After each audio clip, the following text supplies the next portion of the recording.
Senator from Hawaii is recognized. Mr. President, I ask unanimous consent to vitiate the quorum call. Without objection. Mr. President, Pete Hegseth is just not qualified to be in charge of the Department of Defense. He would oversee almost 3 million employees around the world and an annual budget of over $800 billion. But his only management experience to date is running two very small veterans organizations with, let's just say, mixed results. Even if he had done extraordinarily well in that job, you do not put a person in charge of a small shop suddenly in charge of 3 million employees. He ran organizations with just a few dozen employees and tiny little budgets, and neither of them were anything like the Defense Department in size and scale. And so on what basis are we supposed to trust that Pete Hegseth can manage not just the largest employer in the country, but one of the largest employers on the planet? Much like the rest of Donald Trump's cabinet, the main criteria for Hegseth's nomination was his loyalty to Donald Trump. And I'm not saying loyalty to the president is some sort of disqualifier. You want your cabinet to be loyal, but it can't be the only thing. You also have to be good at this. And it's not like you couldn't have found a MAGA world person that was a 3-star or a 4-star, or someone who had run a big enterprise, or someone who had been a governor, or someone who had done big things and demonstrated that they can run big, complex organizations. That's what this is. This isn't about woke or not woke or foreign policy. This is about, gosh, this is a big job. And to the extent that the United States Senate is in the personnel business, right, to provide our advice and then our consent to a president providing us with a nominee, it's very hard to get to yes on someone who's just never run anything particularly large or complicated. In 2017, and this is his main qualification, he says, I think Donald Trump is the final defensive line for America. And as Trump ran for re-election, he said that there would be a national divorce if Democrats won, and that the military and the police will be forced to make a choice, and yes, there will be some form of civil war. This is the guy we want to run the Defense Department, who a couple of years ago suggested that if Democrats win, there might be a civil war. It's not just that Hegseth is a Trump acolyte getting a plum job in the administration. There's plenty of that happening. It's also that he has no real understanding substantively of the job that he would be doing. Leading the Department of the Defense is not just a bureaucratic exercise. Day in and day out, month after month, you are issuing billions of dollars in contracts and making decisions that are not at all obvious and super complex and sensitive. There are trade-offs and compromises, and you got to know how, as they say, the building works. And so your knowledge and your experience really matter here, which is why it was so alarming that he wasn't able to name a single member of ASEAN when asked by my colleague, Senator Tammy Duckworth, at his confirmation hearing. It wasn't a gotcha question. That is pretty basic stuff.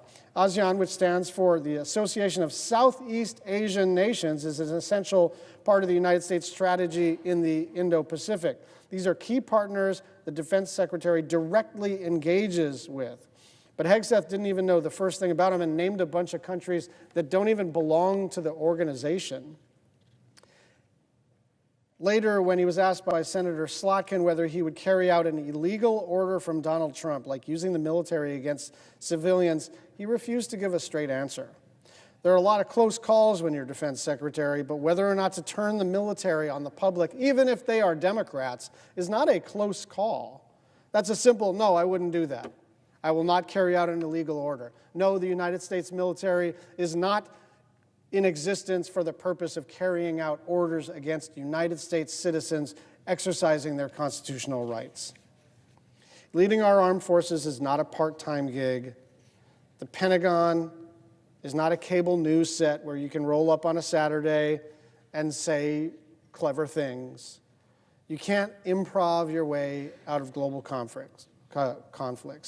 The people who lace up and go into battle deserve better than that. They deserve someone who understands the world in all of its complexities and recognizes the weight of their decisions, especially when the chips are down. And Pete Hegseth is not that person. I urge my colleagues to do the right thing and vote no on his confirmation. I yield the floor and suggest the absence of a quorum. The clerk will call the roll. Ms. Alston-Brooks.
President,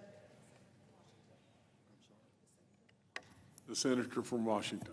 Mr. President, I ask unanimous consent the quorum call be lifted. Without objection. Thank you, Mr. President. Mr. President, I realize that some Republicans were hoping we would cut this process short, but I have no problem coming to the floor and having a lengthy discussion about Mr. Hegseth's nomination to be Defense Secretary. I am eager to talk about it. The only person who doesn't seem to want to talk about the Hegseth nomination is actually Mr. Hegseth himself. Because, Mr. President, I have been trying for weeks to schedule a meeting with Mr. Hegseth prior to his confirmation vote.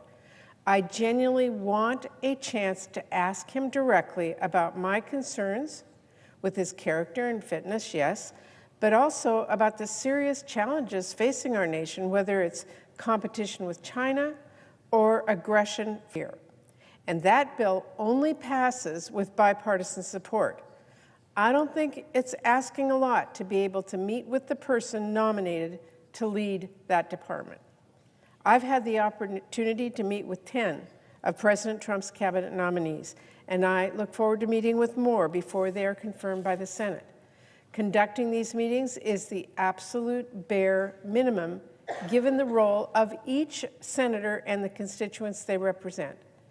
But Mr. Hegseth refused to meet with me and has to refuse to meet with many of my Democratic colleagues. I think most Americans would agree you shouldn't get the job if you decide you can skip the job interview. Every nominee should be willing to meet with senators regardless of their party to answer basic questions about how they would approach their role if confirmed. It's honestly beneath the dignity of the role he aspires to for Mr. Hegseth one-on-one with most Democrats. What is he afraid of? Are the questions we have to ask really that hard? I mean, if Mr. Hegseth is afraid of me, how is he going to stand up to China? Meeting with members on both sides isn't just some formality. If you are confirmed, it is part of the job. So this is a serious concern, and one of the many concerns I have now with Mr. Hegseth's qualifications, his positions, and his character. Let's be perfectly clear about the stakes here.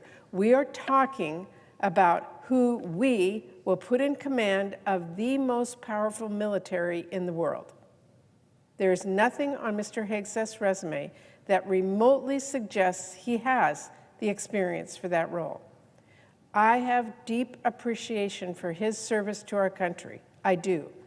But let's not kid ourselves here. I don't see how being a Fox TV host prepares you to lead 3 million service members and civilians.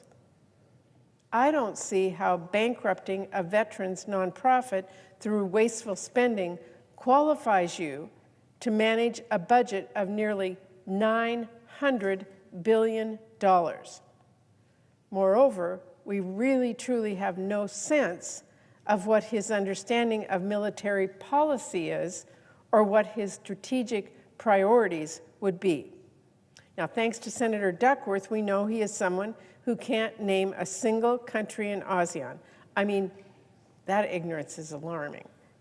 Senators only had 7 minutes during his confirmation hearing to ask questions.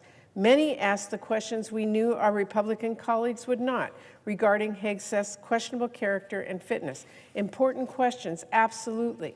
But because we had to spend so much time understanding if he even could do this job at the most basic level, we had precious little time to ask him about how he would do his job. How would Pete Hegseth ensure that our service members and their families have the resources they need at home and abroad? How does he plan to reduce costs and development times for key military capabilities that are critical to our national security? How would he invest in our defense industrial base and public shipyard like the one in my home state of Washington? How does he view the pacing threat in the Indo-Pacific? And how would he work with our partners and our allies to prepare for a potential conflict? Does he have any thoughts on that at all? This is just not a serious candidate who has thoughtful positions on the challenges that we face. You know what position he is serious about? What he has stated over and over again? And I quote, "I'm straight up just saying we should not have women in combat roles." He said that last November. Or quote, "We need moms, but not in the military, especially in combat units." Now, that is infuriating and disqualifying, and I don't have to try very hard to imagine how that kind of condescending attitude will go over with our women in uniform.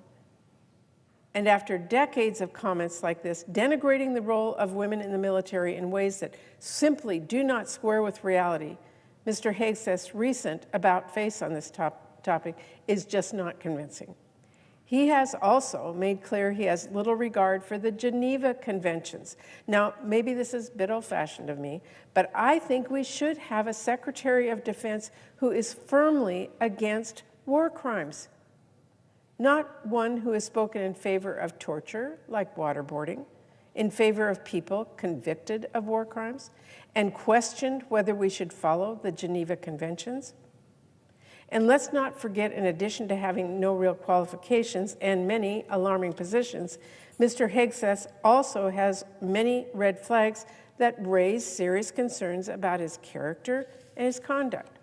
There's the report that he and his management team pursued women on his staff. There is the report that he took his employees to a strip club and got drunk. There is the report that he got drunk in uniform and had to be carried out of a strip club. There is the report that he chanted, "Kill all Muslims," while he was drunk. And beyond reporting, there are the police records backing up the account of a woman who told a nurse she may have been drugged and then raped by Pete Hegseth. Now, we couldn't hear from that woman because Mr. Hegseth reached a financial settlement, and he has now threatened to sue her for speaking out. And we almost didn't hear about that incident at all, since he didn't even disclose it when he was vetted. But there are other people we have now heard from. We know his mother once wrote to her son directly criticizing him as an abuser of women. We know his former sister-in-law, in a signed affidavit, has shared she saw Mr. Hegseth drink to excess and understood his ex-wife feared for her safety with him. And we know that same ex-wife told the FBI, quote, "He drinks more than he doesn't." That is an awful lot of smoke for us to be ignoring the fire. There is absolutely no world where someone who has a history of running up debts at nonprofits should be responsible for overseeing half of our discretionary spending. There is no world where someone with a history of failing to address his irresponsible alcohol use should be given one of the most stressful jobs imaginable and should be making life and death decisions on a daily and an hourly basis. There is no world where we should have a predator running the Department of Defense that is responsible for the well-being of millions of women and men in uniform. I don't get how that is complicated. Mr. President, let me just end on this. There is no world where the person in charge of our military should see his fellow Americans as the enemy. But Mr. Hegseth has made clear that is his view. Regarding Democrats and Republicans, he has written, quote, and this is him, "The other side, the left, is not our friend. We are not esteemed colleagues nor mere political opponents. We are foes. Either we win or they win. We agree on nothing else." That is an especially dark view of our country. Our military uniforms do not say Democrat, they do not say Republican. They just don't. Mr. President, you cannot be and affect your troops supposed to trust you to keep them safe in combat if you think half the nation is an enemy. How are Muslim service members supposed to trust you if you think their religion is a threat to our country? How are women's service members supposed to trust you if you think they should be at home? I don't have an answer to that. Maybe Mr. Hegseth doesn't either. Maybe that's why he won't meet with me. And then again, maybe it's because he thinks I'm his foe because I'm a Democrat. Or maybe he doesn't think I should have a say in the military issues because I'm a woman. Well, Mr. President, I do have a say. And I say someone like Mr. Hegseth is grossly unqualified to take on one of the most important jobs in the world, and I will be voting against him. And I urge my Republican colleagues to seriously consider the message it will send to confirm someone for Secretary of Defense who has failed time and again to meet the most basic standards of conduct our women and men in uniform are required to live up to. Thank you, Mr. President. I yield the floor. I suggest the absence of a quorum. The clerk will call the roll. Ms. Also Brooks.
Senator from Texas. Mr. President, I'd ask unanimous consent that the quorum call be rescinded.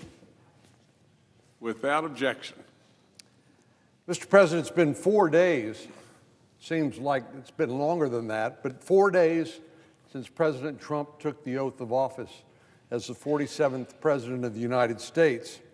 And we've seen a flurry of activity since that time, which you would expect from President Trump. He's been waiting for that day for some time now, and worked really hard to get there. But from securing our borders to securing protections for women in sports, it's abundantly clear that President Trump is not letting any dust gather under his feet. I'm particularly pleased to see him dismantling the Biden-Harris administration's DEI regime throughout the federal government. Some people may be asking, well, why would the president waste his time on that? What could be wrong with having a diverse workforce? Well, the truth is that while DEI, or diversity, equity, and inclusion, may sound like a benign or nice thing, the dystopian reality is that there's nothing inclusive about DEI programming. On the contrary, it's quite divisive. In practice, DEI initiatives do the exact opposite of what they purport to do, and they fly directly in the face of everything that America stands for. On Monday of this week, we celebrated Martin Luther King Jr.'s birthday, and what was perhaps Dr. King's most famous speech, the I Have a Dream speech, he said, "I have a dream that my 4 children will one day live in a nation where they will not be judged by the color of their skin, but rather by the content of their character." To me, that's the ideal. At the heart of the civil rights movement was a desire for everyone, regardless of race or gender, to compete on a level, merit-based playing field. What's so misguided about these DEI initiatives is that they do the exact opposite of what Martin Luther King spoke about. Instead of judging people on the content of their character, the DEI regime would have us assign points to people based on characteristics like skin color or gender, and give preferential treatment to people on that basis. These are immutable characteristics, not something any of us can control. And so it's profoundly unfair to decide that one person in a job candidate pool gets more weight put on their application because of something that was an accident of their birth. I think most people would, if they understand what DEI is all about, would agree that this amounts to an unfair hiring practice. It treats people differently based on gender or the color of their skin or some other immutable characteristic. But President Trump's executive order does not just affect federal hiring. It also directs agencies and department heads to eliminate DEI practices in grants and contracts as well. I think this would be a great opportunity for the Department on Government Efficiency to take a look at it as well, as there's a lot of room to eliminate waste and inefficiency in federal grants and contracts. According to the Government Accounting Office, GAO, the federal government spent $759 billion on federal contracts in 2023, which represents roughly 12.5% of federal government spending for that fiscal year. A significant number of these contracts are for the Department of Defense. With billions of dollars and our national security on the line, it's critical that these contracts are awarded to contractors on merit, not based on some DEI-centered criteria. So we owe it to the taxpayers to be selecting the best and the brightest and the most effective people for a job, not picking the consulting firm that simply racked up with the most DEI points. One of the downstream effects of DEI requirements in federal contracts is they create an incentive structure for these divisive practices to bleed into the corporate world. This goes all the way back to then President Richard Nixon, who implemented affirmative action requirements for private companies that contract with the federal government. Since that time, there have even been instances of companies committing outright fraud in order to qualify for contracts that were prioritized for minority-owned businesses by claiming that an employee is a 51% owner in order to qualify for a minority-owned status and thus get preferential treatment. Now, some of the folks in the media, not surprisingly, are framing this action by President Trump as a reversal of the progress that we've made in America in the civil rights era, but nothing could be farther from the truth. What we have to keep in mind is that the reforms of the civil rights era were enacted to address the particular problems that our nation was going through at that time, namely segregation and widespread racial discrimination. Of course, these practices of racial discrimination were so widespread during that time. This was far from our finest moments as a nation. And I'm thankful that our country has been able to move forward from that era. And I applaud the men and women who went to great lengths and risked everything to help us turn the page on that chapter as a country. But today, with rights granted to everybody, regardless of race, color, or creed, by law, we have a different situation where the law and the policies that were intended to end racial discrimination have evolved into the modern DEI apparatus, creating a new kind of discrimination, something we sought to avoid, but which has now crept back in to our country. So the policies that were enacted to address one problem back during the civil rights era have been turned on their head, not to accomplish their original purpose, but to do something entirely different, which is to enact preferences based on race, gender, and other immutable characteristics. In fact, while the Civil Rights Act was being debated right here on the Senate floor, one of its architects, Senator Humphrey, expressed direct opposition to what is now part of the DEI bureaucracy. He said, if the senator can find in Title VII any language that provides that an employer will have to hire based on the percentage or quota related to race, color, religion, or national origin, I will start eating the pages one after another because it's not there. So I think it's fair to say that President Trump's actions earlier this week are not a reversal of the progress we've made since the civil rights movement. They are better understood as the righting of the ship, back to what Congress and the nation intended to accomplish, a nation where all people have a chance to succeed or fail based on their merit and not on race. So this action by President Trump, rather than reversing progress, is a return to the ideal that the United States of America should have always stood for, but unfortunately did not, which is that the equal dignity and equal treatment of every American under the law. That's our goal, and I'm glad to see President Trump has returned us to that original idea since the civil rights era, rather than to somehow paper over this effort to treat people differently based on their race, gender, or other characteristics. Mr. President, I yield the floor, and I would note the absence of a quorum. The clerk will call the roll. Ms. Also Brooks.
The senator from Kansas. Mr. President, I understand we're in a quorum call, and I'd ask unanimous consent that that call be lifted. Without objection. Mr. President, thank you. For the entire time that I've been a member of the United States Senate, I've had the privilege of having on my team a Kansan who invests his time, his energy, his passion. He gives his heart for helping my constituents, for helping our constituents, for helping Kansans and Americans. Tyler York has worn many hats in my office. He was a district representative, a caseworker, a videographer, and a legislative advisor. Tyler and I first met when he was completing his degree at Kansas State University, and he became, I needed some help, and he helped me in 2010 on my Senate campaign. As a result, as being a recent graduate from Kansas State University, Tyler was open to new opportunities and got the job driving me across Kansas. And during a 2-hour drive on I-70 from Manhattan to the airport, it became apparent to me that this young man was someone I wanted on my team, and I benefited from his service every day. At least in this instance, I was right about him. Tyler York joined my newly formed Senate team in Washington, D.C., doing both constituent services and legislative work. A Kansan through and through, and after a few years in Washington, D.C., like many, Tyler decided to continue his work as a district representative to get back home to Kansas. Tyler quickly became integrated, became a part, became familiar with the communities in South Central Kansas, and whether he was meeting with local leaders, making community visits, or assisting Kansans with problems they were having with the federal government, you could always count on Tyler to be diligently working with a smile on his face to solve a problem, to help people, to get things done. Through his time assisting folks with federal issues, doing what we all here call casework, Tyler became our go-to guy for issues related to many things, including the United States Post Office. And as many of my colleagues know, we've had lots of casework involving the challenges of the United States Post Office getting the mail delivered. Ready, willing, and able, he stepped up to every task. Tyler worked especially in rural areas to improve the consistency and the quality of postal service. His work on this issue and others certainly did not go unnoticed, and I'd like to share some of the comments I received from community leaders once they learned that Tyler was moving on. LaVonna Duvall, who's the president and CEO of the Finney County Economic Development Corporation, shared, "We so appreciated Tyler York's role in expanding Senator Moran's Southwest presence. Senator Moran recognized that our region was growing and that we had needs that differed from many other places in the state of Kansas, and he chose well in appointing Tyler, a native of our region, to create Southwest Kansas office. Tyler did a great job providing connectivity between our region and the Senator's office in Washington, D.C., and we will forever be grateful for Tyler's leadership in representing us for our needs at the federal level. We only wish Tyler the very best in his future endeavors." Steve Dyers, the former president of the Garden City Chamber, Tyler's dedication to serving Kansans on behalf of Senator Moran was always evident. He was responsive to our needs, always prompt and available, and he worked his tail off to ensure that our voices were heard, our questions were answered, and our needs were met. And then Megan Barfield, the president and the CEO of the Great Bend Chamber of Commerce. I've had the privilege of knowing Tyler for 5+ years, now during my time as the Great Bend Chamber exec. He's always presented himself as one of the most engaged and truly genuine people that I know.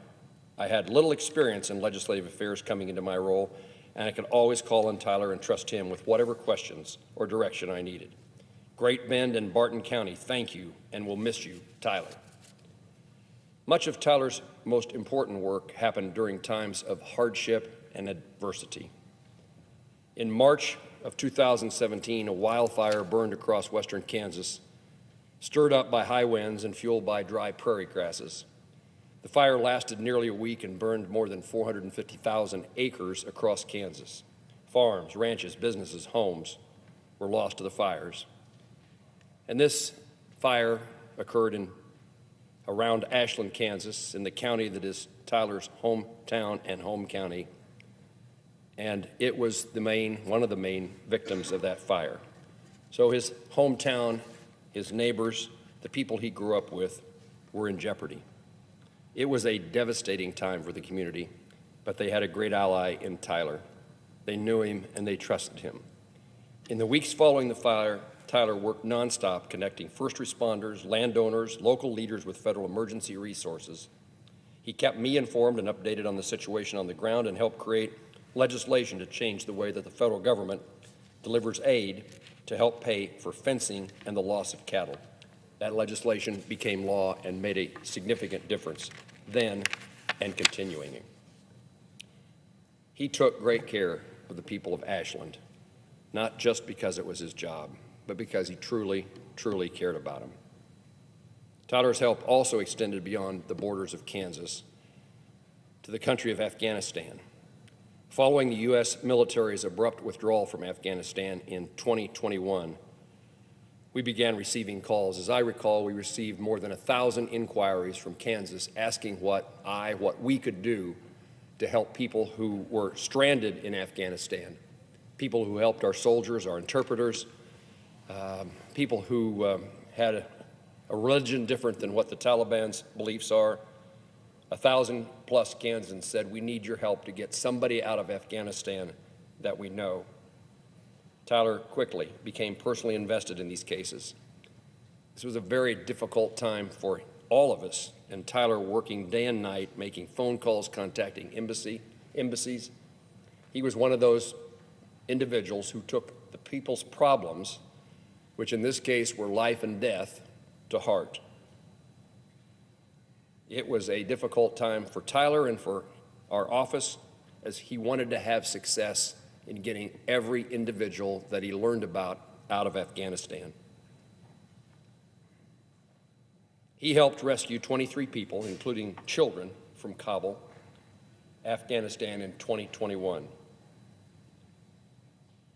One set of Kansans Tyler's helped was the family of U.S. Army veteran Fatima Jakhori.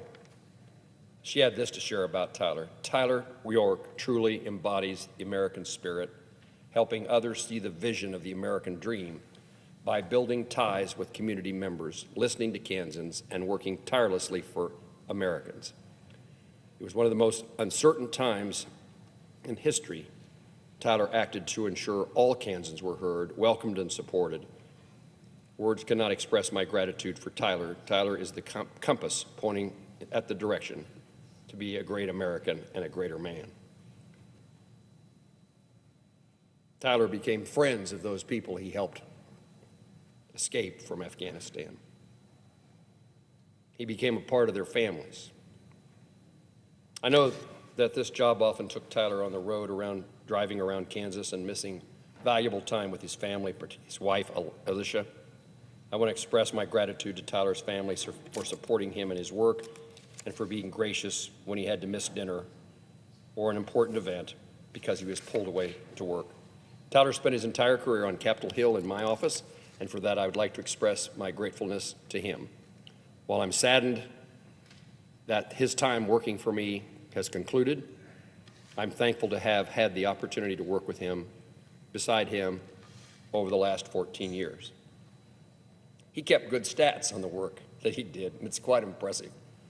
4,191 meetings, 2,053 individuals, families, organizations that he assisted in casework, 761 reports or memos drafted, 105 counties visited, that's every county in Kansas, 11 years of working to pass legislation to reform the post office, 3 new USDA programs developed as a direct result of the 2017 fires in Clark County.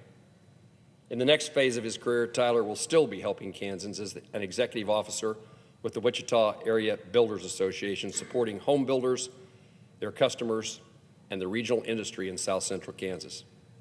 Tyler, your invaluable experience, joyful attitude, your constant drive to improve not only yourself, but those around you, and I include me, as being improved by your presence in my personal and professional life. You are and will be dearly missed. I wish you all the best in your future endeavors, and I look forward to hearing of your continued service to our state and its people. Mr. President, I yield the floor. President. The senator from New Hampshire. Thank you, Mr. President, and I want to extend my thanks to my colleague from Kansas for sharing that wonderful reflection on Tyler's exceptional work for the people of Kansas and for the people of the United States. We are blessed to have wonderful people to work with in this job. Mr. President, I rise right now and today for the purpose of joining my colleagues from both sides of the aisle in opposing Mr. Hegseth's nomination as Secretary of Defense. I appreciate Mr. Hegseth's military service. Indeed, when evaluating his nomination, his service was what I appreciated most about his background. But unfortunately, it's clear that Mr. Hegseth does not have the skills, experience, record, or character to lead a department that has a budget of more than $800 billion and is the largest employer of men and women in our country, and is tasked with safeguarding our nation's security and freedom. We take pride as Americans in the fact that our military is the very best. The standard of excellence and professionalism set by the men and women of our armed forces is central to our military success and to our country's success. This high standard of competency and character, of both unmatched ability and uncommon virtue, is why America's armed forces command the respect of our friends, the fear of our foes, and the abiding faith of freedom-loving people everywhere. America boasts the greatest fighting force in the history of the world. The heroes who serve in our armed forces deserve a leader who is worthy of that greatness. And Mr. Hegseth is plainly not up to that task. Like many of my colleagues, I have concerns regarding Mr. Hegseth's character, the documented accusations about his excessive and uncontrolled drinking, his sexual harassment, sexual assault, and now accusations of being abusive to his ex-wife. It is ironic that Mr. Hegseth and some of my colleagues have dismissed these concerns as partisan, because sadly, if this wasn't a partisan confirmation process, for example, if my Republican colleagues were considering hiring Mr. Hegseth to join their staffs, we would all agree that these accusations would immediately be disqualifying.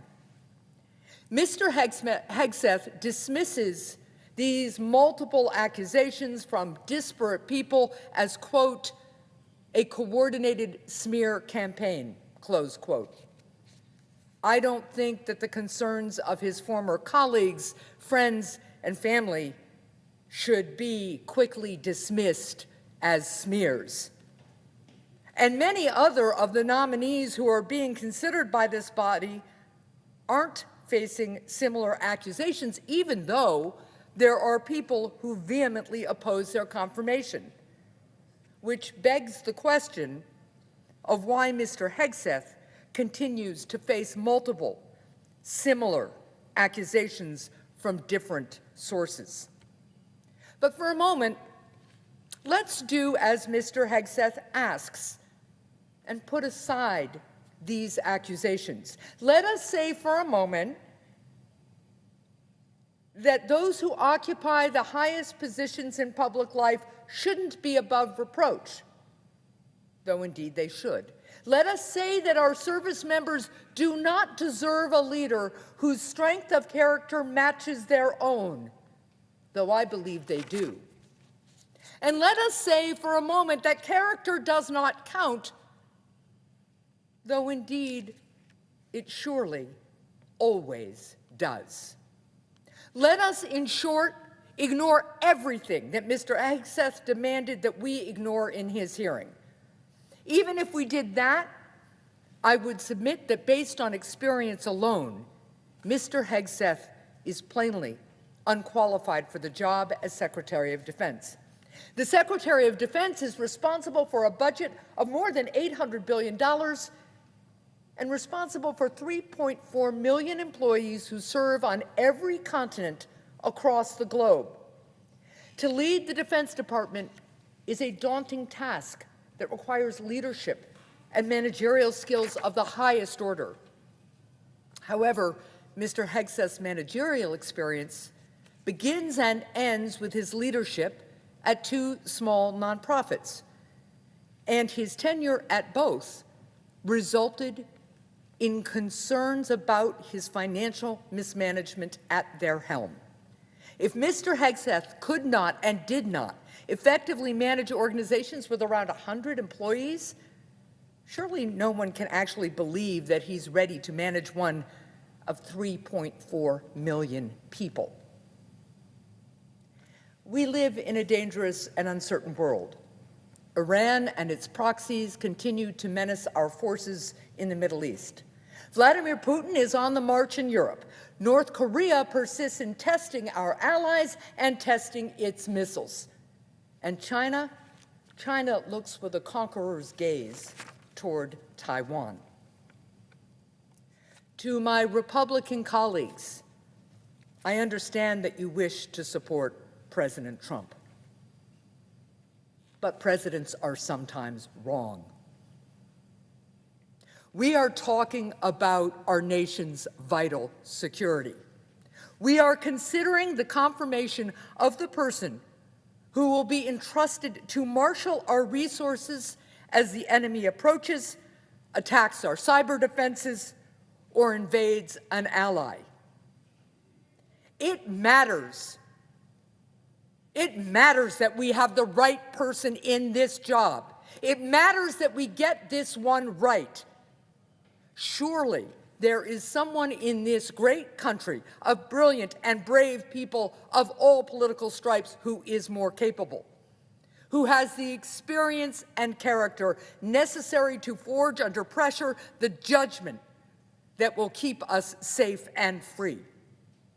This is America. We have the finest fighting force ever assembled. We have more strength and power than any fighting force has had in human history. And in the past, when we have looked for leaders of our armed forces, we have searched for our country's best and brightest, the most gifted minds of America's boardrooms, the brightest stars to come out of West Point, the most revered public servants to serve in these halls. We did not need then, nor do we need now, to turn to the green rooms of cable TV networks for the Secretary of Defense. Tomorrow marks the 80th anniversary of the Battle of the Bulge, a campaign in which my father served. In freezing temperatures, outnumbered and often undersupplied, our forces held the line against Hitler's onslaught. Our soldiers won because they were brave. They won because they were skilled. And they won because they were well led. Surely, the armed forces of the United States of America, the victors of the Ardennes, of Gettysburg and Midway, and 1,000 places in between and since, surely they need a leader who they can have full faith in. Surely America's best deserves the best. Government's most important task is to keep America safe, secure, and free. It is a complex, fast-moving, and evolving challenge.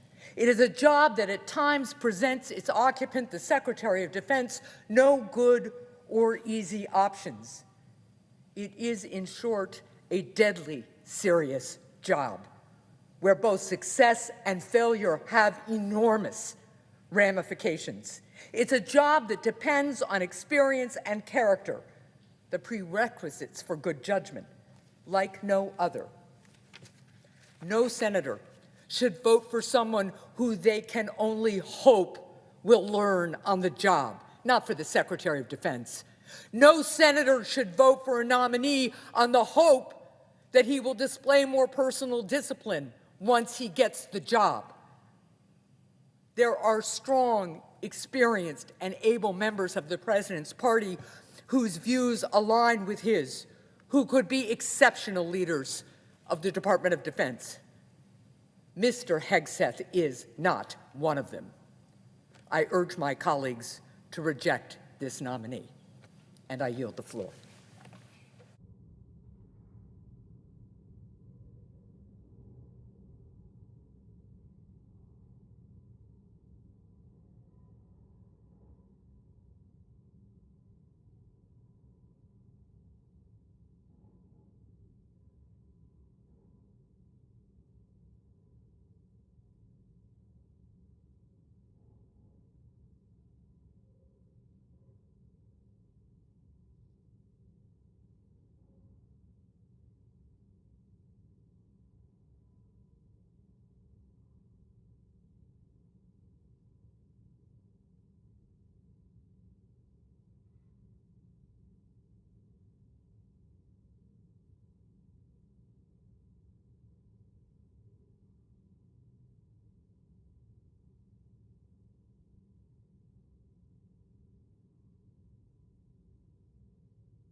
The senator from Connecticut. President, are we in a quorum call? We are not.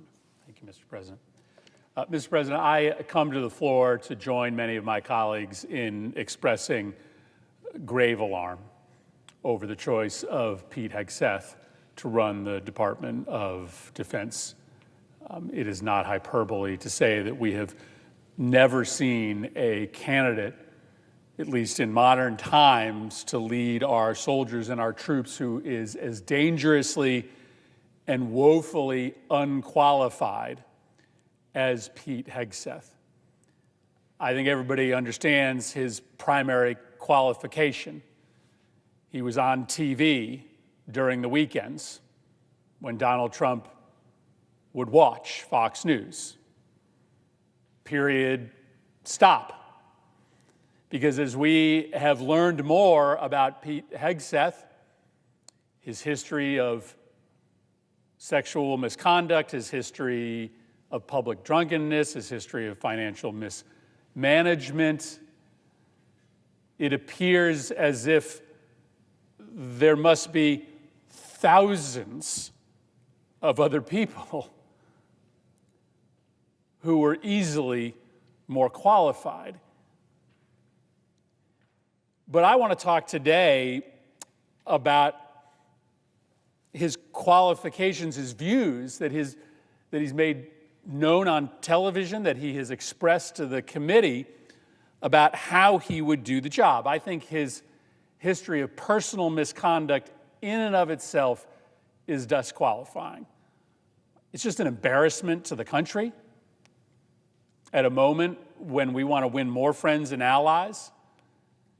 It's just the wrong match for a department that oversees the moral and professional development of young men and women. To have somebody like that, with that kind of history, leading the agency. But it is also important the views that he has expressed on how he would run the Department of Defense, because I fear he will run it into the ground. First, let me talk about the politicization of the Department of Defense. Listen, I don't like the fact that all across government, the design seems to be that if you don't agree with President Trump's political ideas, that if you don't pledge loyalty to President Trump, you don't have any future in the federal government. That's not how we've ever run the federal government. Yes, we've always had a class of political appointees. Yes, you want the people at the very top of each department to be broadly aligned with your view of the world. But this administration, most recently by reclassifying thousands of employees in the federal government to make them political, to make them immediately fireable, is a fundamental rewrite of the way that we traditionally view government. We want civil servants, people whose oath, whose loyalty is to the American public, is to the Constitution, is to the law, not simply to a political party or to a political ideology.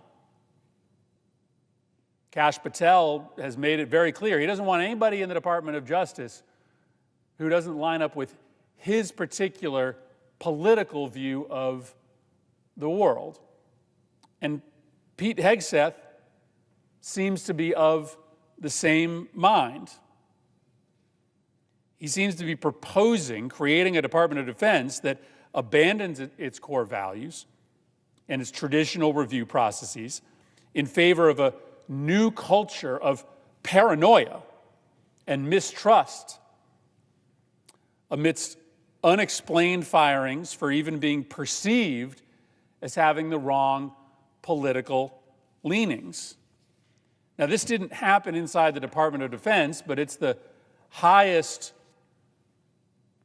profile firing in the national security chain of command. On Monday, on Trump's first day in office, he fired the head of the Coast Guard, Commandant Linda Fagan, without explanation, beyond anonymous statements to the press about vague concerns about Fagan's approach to programs aimed at improving diversity or opportunity within the Coast Guard. Many of us have had the opportunity to work with Admiral Fagan. She's a straight shooter. She improved morale at the Coast Guard. She has vigorously defended our shores. She has helped increase readiness. There's nothing political. There was nothing political about Linda Fagan and her career of service to this country to become the first woman to lead the Coast Guard. And yet she was fired on Monday without explanation, except for these anonymously sourced vague concerns about her focus on trying to bring more women into the Coast Guard and more cadets of color.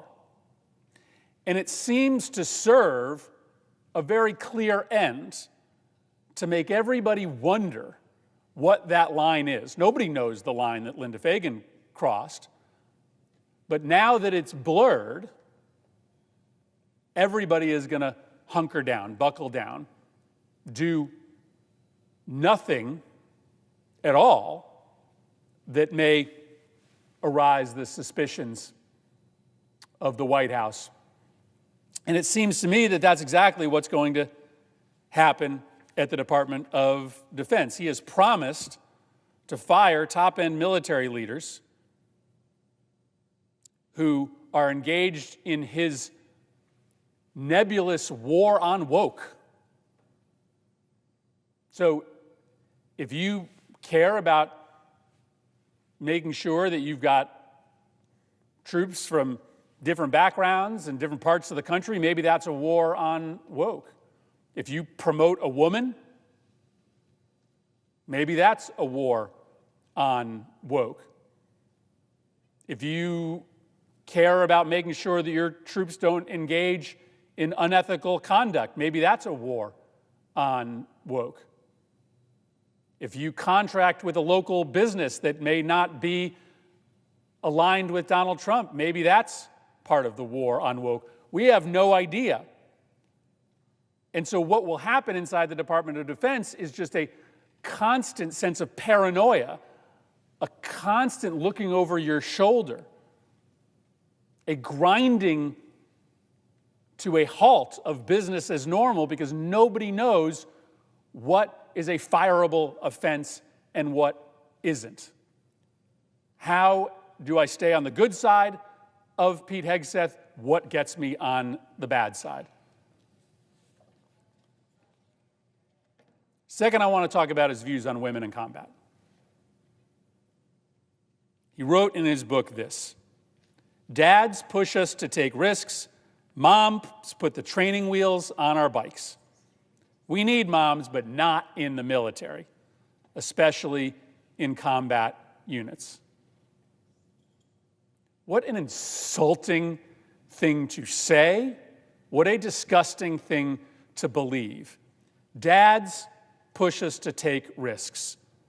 Moms put the training wheels on our bikes. My mom taught me to take risks. My dad told me to take risks too. But is there a single United States senator here who believes that our mothers, the women in our lives, aren't risk takers? That they didn't push us to be better? Pete Hegseth believes, he just believes this, that women hold us back, that women hold men back, that women hold their sons back. And it just doesn't matter that he has walked back these statements. Magically, he had a conversion on the issue of women in the military. Magically, he started saying less offensive things about women right after he was nominated to be Secretary of Defense. Nobody believes this conversion. This is a conversion for political reasons only. It does not mask the fact that this is what Pete Hegseth believes, that he believes that women are inferior to men. And again, not just that they shouldn't engage in combat. He believes they are morally inferior, that they have qualities that men don't have. Many women, most women that I know, who have served bravely and effectively in combat, some serving with us on Capitol Hill, have taken grave offense to Pete Hegseth's unfounded denigration of their service. And many have pointed out the real impacts his ideas will have surrounding women in combat and what those comments could mean for our more general readiness. Why? Because there are 360,000 women serving in the U.S. military today in a variety of capacities. They are essential to keeping this nation safe. And now every single one of them knows that the man taking over the Department of Defense doesn't think they are worthy to serve, and that their prospects for advancement upon his elevation of the Department of Defense are compromised. Their ability to get fair treatment inside the Department of Defense has been compromised. And it won't shock anybody if we see many of those women leave the service, and if we see many fewer women sign up to protect this country. That would come at an enormous cost. An enormous cost to the security of this nation. Third, I want to talk about a topic that I hope this body finds a way to have a non-political, nonpartisan discussion on. And that is the growing problem of extremism in our military. Now, I think every large organization has to tackle this issue. Anytime you have a big, large organization, you are going to have individuals amongst your ranks that are affiliated with extremist and dangerous causes. So I don't think this problem is exclusive to the U.S. military. But people who have military experience are about 6%, 5% of the overall population. They comprised 15% of the people who were pardoned by Donald Trump just 3 days ago. A share 3 times greater than that of the general population. We have watched as a disproportionate share of individuals who have engaged in mass shootings have had a military background. Now, a lot of that is connected to post-traumatic stress disorder and our failure to get services to those individuals. That's on us, and we should have that conversation as well. But Pete Hegseth has said that this issue of whether the Oath Keepers and the Proud Boys have influence inside the military, and there are plenty of reports that there are lots of active channels of communication and recruitment between these right-wing groups and the military. He says that that problem is fake. It's fake. I don't know the extent of this problem, but I know it's something we should talk about. And I'm very, very worried to have a Secretary of Defense who doesn't believe it's a problem even worth mentioning. And then lastly, Madam President, I want to talk about what I maybe think is the most dangerous part of Pete Hegseth's views on the military, and that is his history of support for war criminals, his low regard for the Code of Military Justice, and his disbelief, his non-belief in the concept of international law and the laws of war. It's pretty shocking that we are even having a debate here about whether the United States military should engage in torture or adhere to the Geneva Conventions. For those of us that served with John McCain, I cannot believe what he would think about the decision of a Republican president to appoint a Secretary of Defense who does not believe in the Geneva Conventions and the basic laws of war, and claims that it is weak or unmanly to believe that there should be some common set of rules about how we engage in war. I do think it's legitimate to have a conversation about the rules of engagement. We should always be willing to revisit the rules of engagement. It is entirely possible, plausible even, that the rules that we apply to our soldiers in very difficult, complicated engagements, where they often don't know who is friend or foe, are outdated. We should be willing to have that conversation, but that's not what Pete Hegseth is interested in. He is interested in obliterating the rules of engagement. He doesn't want any constraints on our soldiers. And while it is true that many of the enemies that we fight don't follow any rules at all, it is not good for the United States security more broadly to give up on international law, the rules of war, and the rules of engagement, and just accept a race to the bottom. At the hearing, Ranking Member Reid asked Pete Hegseth about 3 instances of clemency granted by President Trump in 2019. Grants of clemency that the nominee supports. One soldier, a lieutenant in the Army, had been serving for 19 years in prison and was pardoned after being convicted of 2 counts of second-degree murder for ordering a soldier to fire on unarmed Afghan motorcyclists in 2012. Another was pardoned after being charged with murder, just murder, of an Afghan in 2010. Another pardon was for an individual who posed and took photos with a corpse during a 2017 deployment to Iraq. This problem is minuscule inside our armed forces. It really is, right? 99.9% of our soldiers, men and women who fight for us, are never, ever engaged in these kind of horrific crimes. But the reason for that is A, that we have good moral people fighting for us, but B, because we have a code of conduct. And that deterrent helps to make sure that the instances of misconduct are very, very small, are infinitesimal. If all of a sudden that code of conduct is obliterated, and it becomes harder for our military leadership to make sure that when we are in war, we are following those rules of engagement. And remember, our power in the world is our tanks and our soldiers, our airplanes and our aircraft carriers, but it has always been our moral authority. We have never been perfect. We have never had leadership that was perfect.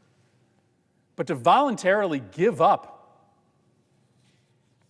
on our belief that U.S. troops are held to a higher standard than our enemies,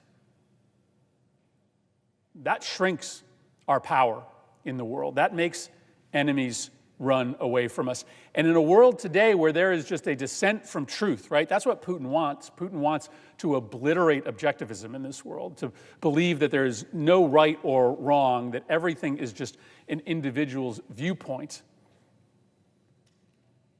When we retreat from those long-held and consensus-developed ideas about, for instance, not torturing our enemies during times of war, it provides a lift and assist to people like Putin, who are trying to make us believe that there is no such thing as right or wrong in the world, that it is all just different shades of gray.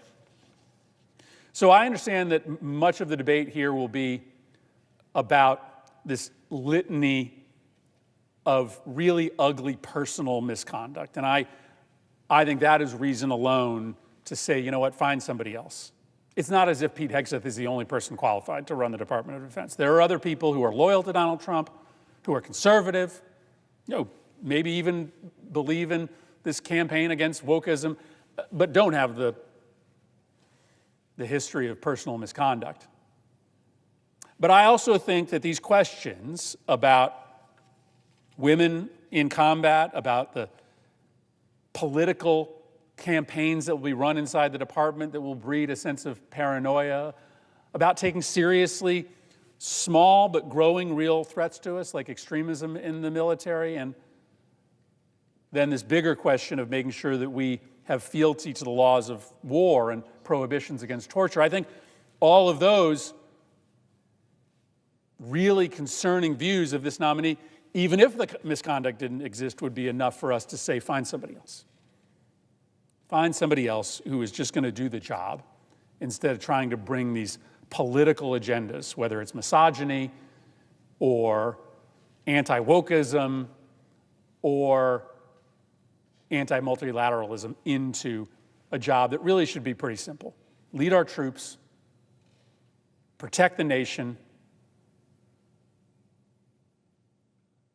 lift up America's standing in the world. I know the cake may be baked at this point, but I just want to make one more plea to my Republican colleagues to reconsider their decision to confirm to lead the Department of Defense somebody who seems just hell-bent mostly on pursuing a political, not military, agenda that I truly believe is certain to weaken our armed forces and threaten our national security. I yield the floor.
hearing last week. And in the Hegseth nomination hearing last week, there were a number of important issues, and I'd like to speak to one that is central to both America's national security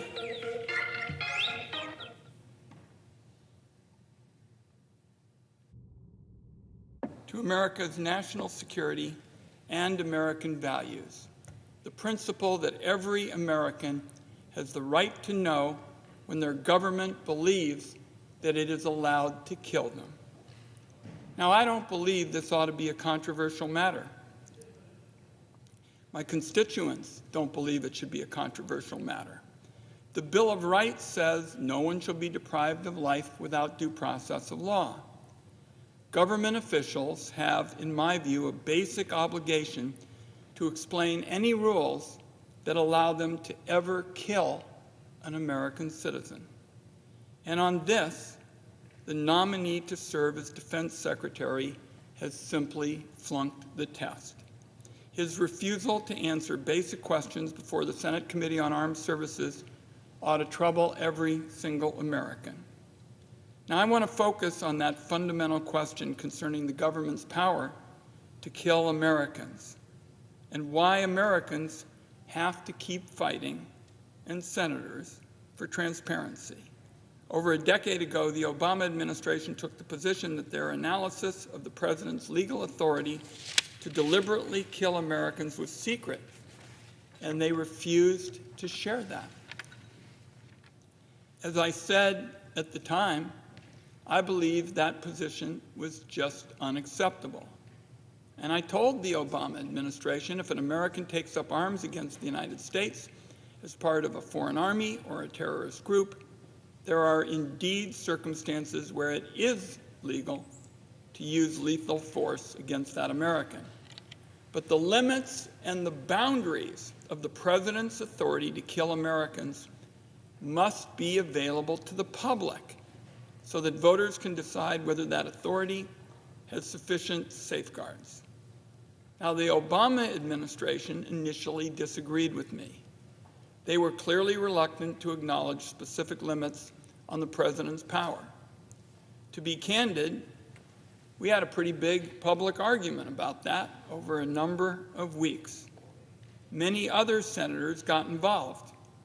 In fact, Senator Paul, our colleague from Kentucky, brought the debate to a head with a 13-hour standing filibuster. I remember, Madam President, coming to the Senate floor to join Senator Paul, and there were a number of Republican colleagues who were there as well.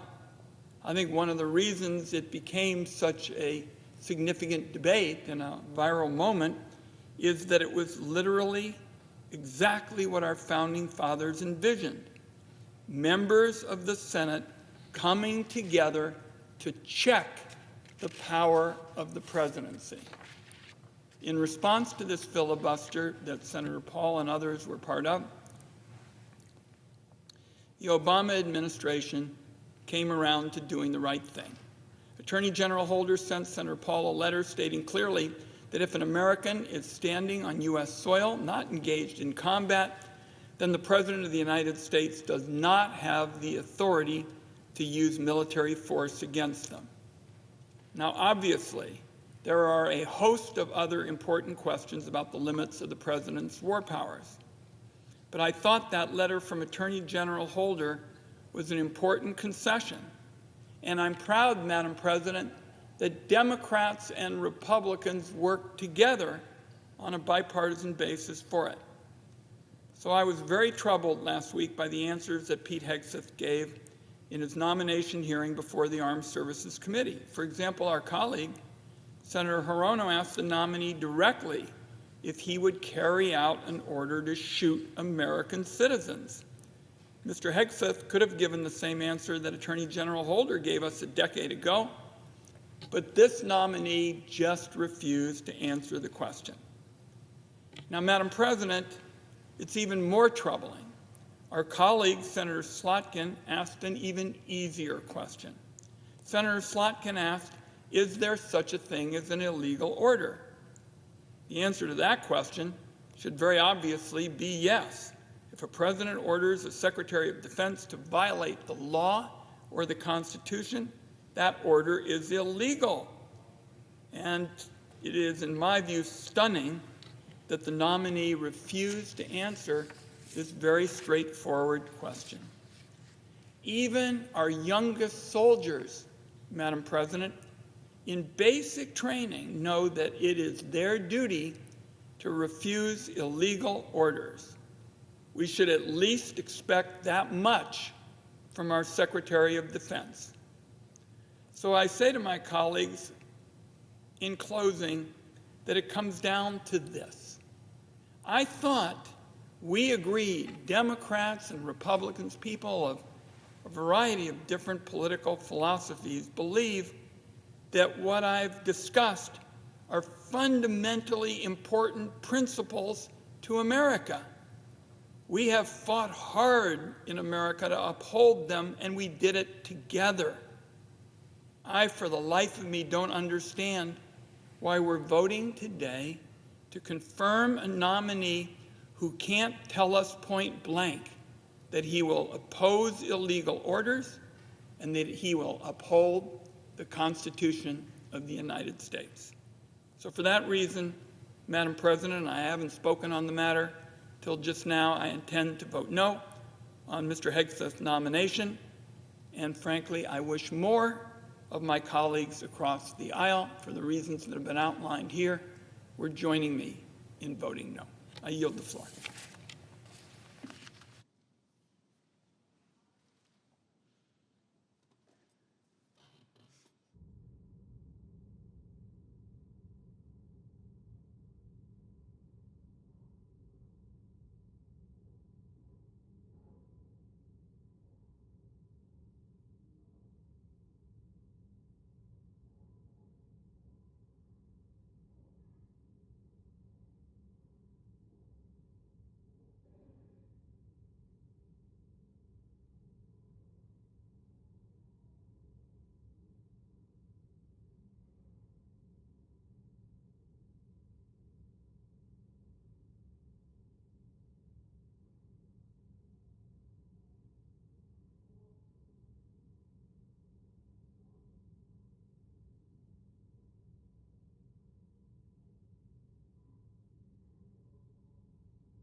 Madam President. Senator from Oregon. Madam President, I ask unanimous consent that the following members of my team be granted floor privileges for the remainder of the Congress. Lindsey Williams, Tracy Henry, Poki E. Balash, Suja Ramukandran, Jack Pitzer, Robert Welsh, Samantha Fine, Shannon Rogers, Owen Stafford, Yezi Yang, Haleen O'Neill, Eric Lowe-Presti, and Ian Hunter. Without objection. Thank you, Madam President.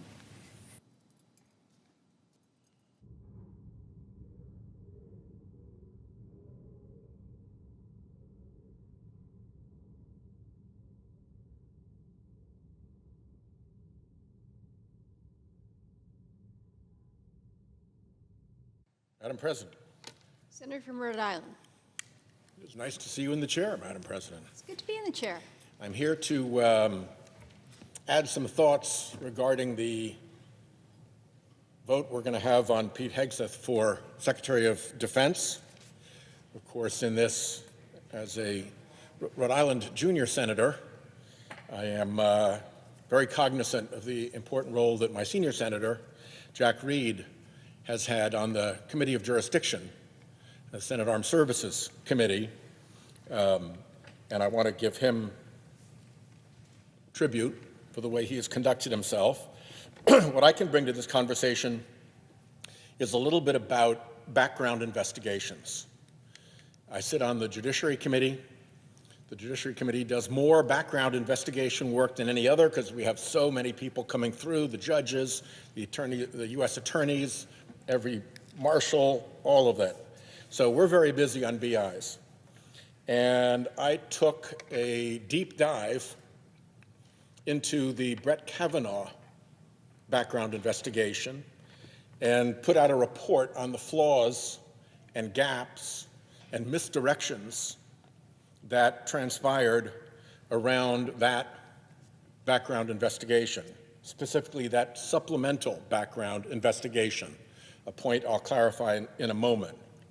But let's start with what we do know about the FBI background investigation into Mr. Hegseth. We know that only one Democrat has even seen it, and that is the ranking member on the committee, Senator Reed. And we do know that he has publicly said that that background investigation was, to use his word, inadequate.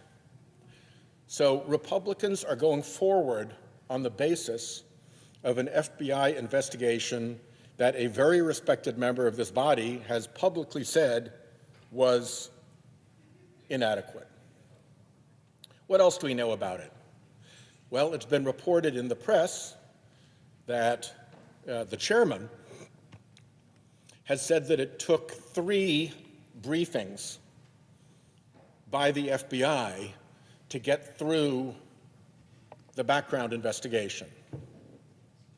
Now, I don't know why that happened, but we do know that new material emerged in the press about various kinds of misconduct by this individual after the initial background investigation took place.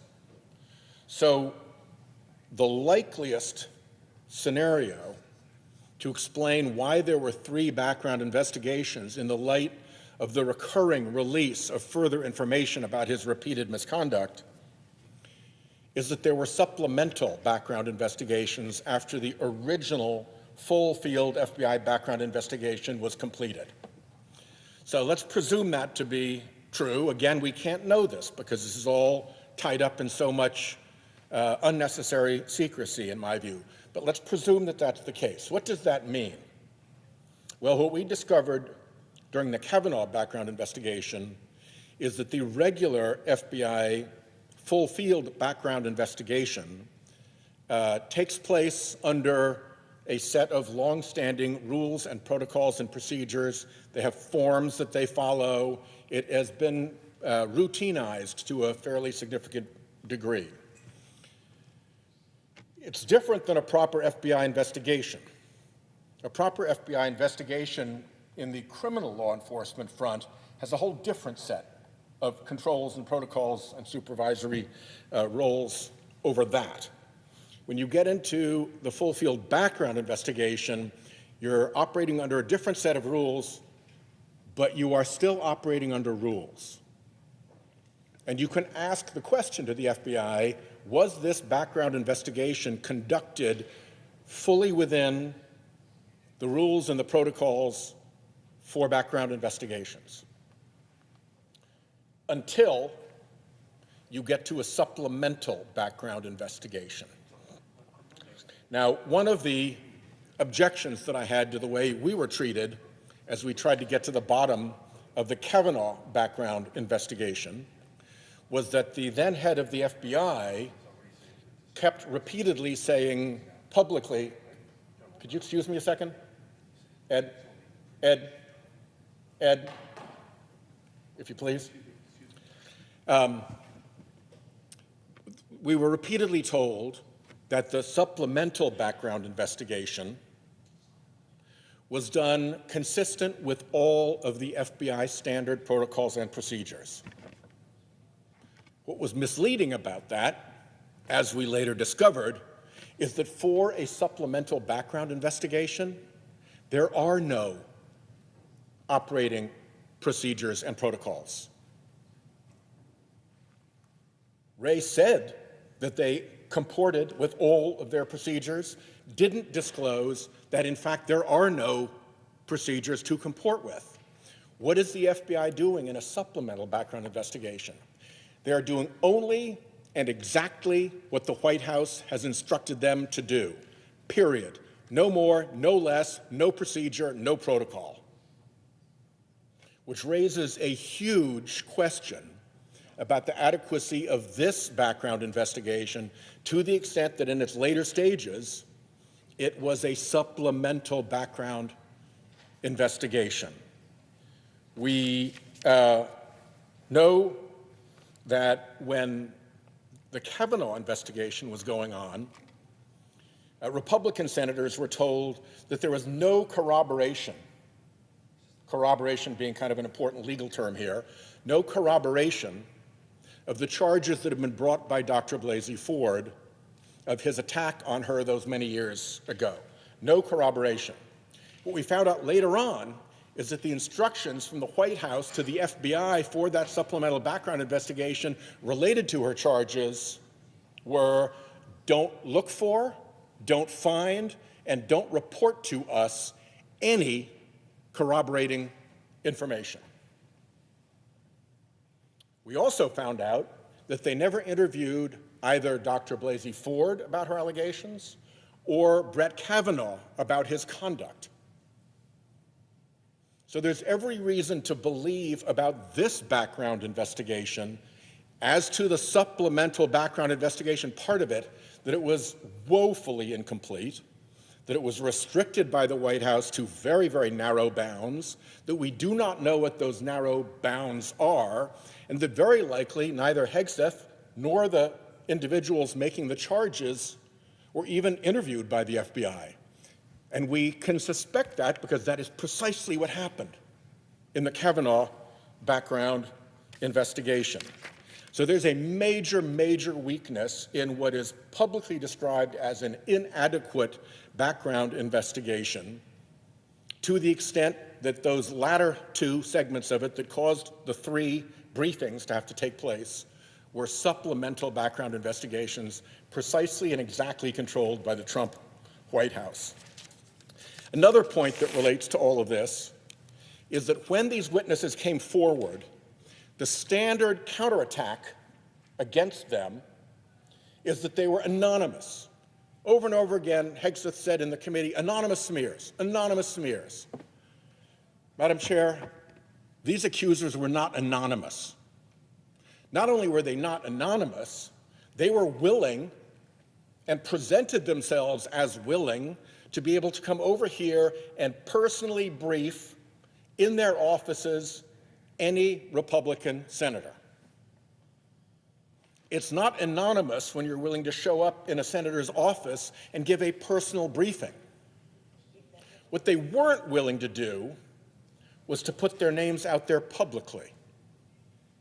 Now, why would they want to steer away from that? Ask Christine Blasey Ford, what her life was turned into by far-right and MAGA attacks on her after she came forward with her charges against Brett Kavanaugh. Ask the poll workers who were Rudy Giuliani's victims what their life turned into after he called them out, conduct against them that gave rise to the massive multi-million-dollar verdict that Rudy Giuliani is still struggling to pay with. Evidently, some billionaire paid it off for him. We'll see. But it's perfectly logical for a person to be willing to come forward, like many witnesses are, to identify themselves, to speak privately, the way people often do in a grand jury, to a prosecutor, without yet putting your name out there. And actually, some are not anonymous, but we should reject the notion that these witnesses were anonymous. They were not anonymous. They're real people with real faces who are willing to come in and tell their real stories, and Republican senators simply refuse to hear them. That's a different thing than anonymity. They couldn't get through the door of the offices. So either Republican colleagues either already know who these people are, so they're not anonymous, or they're perfectly able to find out by getting their names and inviting them in and hearing them out. Seems like a pretty simple ask. Now, in some cases, for instance, Mr. Hegseth's sister-in-law, ex-sister-in-law, I guess you'd say, has actually put her name on her affidavit describing his abusive and drunken misconduct. So she's not anonymous by any stretch of the imagination. And because the far-right counterattack team likes to attack people who are willing to come forward, they actually outed one of the other witnesses in a story. I won't mention her name because I do not want to make things even worse for her, but they did out her in a right-wing publication. So you have at least two names that are out there that are clearly not anonymous and indeed are public. What happens with them? What happens with them is that they're accused of having evil motive, that they had a motive to lie about Pete Hegseth, and that is what is driving what they've been saying. Well, guess who is really good at interviewing witnesses and looking at the surrounding circumstances and evaluating a motive? The FBI. The FBI is. And so if the FBI, in this supplemental background investigation, was instructed not to evaluate motive, just to let that be a political hand grenade to throw with no foundation, then we have an extra layer of problems with this background investigation. So there's every reason to believe that the background investigation was inadequate and specifically directed by the White House away from relevant evidence, the way the Kavanaugh investigation was directed away from corroborating evidence. Here it would have been directed away from evidence of motive. And you got a real problem on your hands. And I urge my Republican colleagues, this is kind of last call. This guy gets in and starts to behave the way reasonable people could expect him to behave. You're going to own that. And when you say, oh, the background investigation should have brought that up, not if you didn't ask about the background investigation, not if you didn't get a real one, not if you didn't bring the actual witnesses in to hear from themselves. Now, we've had another little event recently, which is the pardons of the violent January 6 rioters. Before that pardon took place, our Republican colleagues said over and over again, that will never happen. This is a weird Democrat pipe dream. The very notion of pardoning these violent rioters who hurt police officers, who attacked and harmed police officers, is absurd, said one colleague. The vice president said it wasn't going to happen, it would be wrong. And after all that talk, all that reassurance, what happened? Donald Trump went right out and did it. So if you think there are guardrails around this individual, You've already been proven that they're not there. The thing you thought was absurd, the thing you thought would never happen, the thing you said was wrong, was done. And if that's not a lesson as we go forward into these other defective nominees, I can't help you. I can't make you vote any other way, but it ought to be clear that future misconduct by this guy, whether he's being drunk on duty or erratic or abusive or inappropriate with female staff and officers, or even abusing the power of our military to accomplish political purposes for President Trump, there's really no sign of guardrails to prevent that. And an inadequate FBI report is something that should be cleared up before Republicans are forced to vote on this. And it's in your power to look into these things and get it done. It's not in our power in the minority. We're doing the best we can. So I urge you to consider those dangers as we move forward towards this vote. And I thank the presiding officer, and I yield the floor.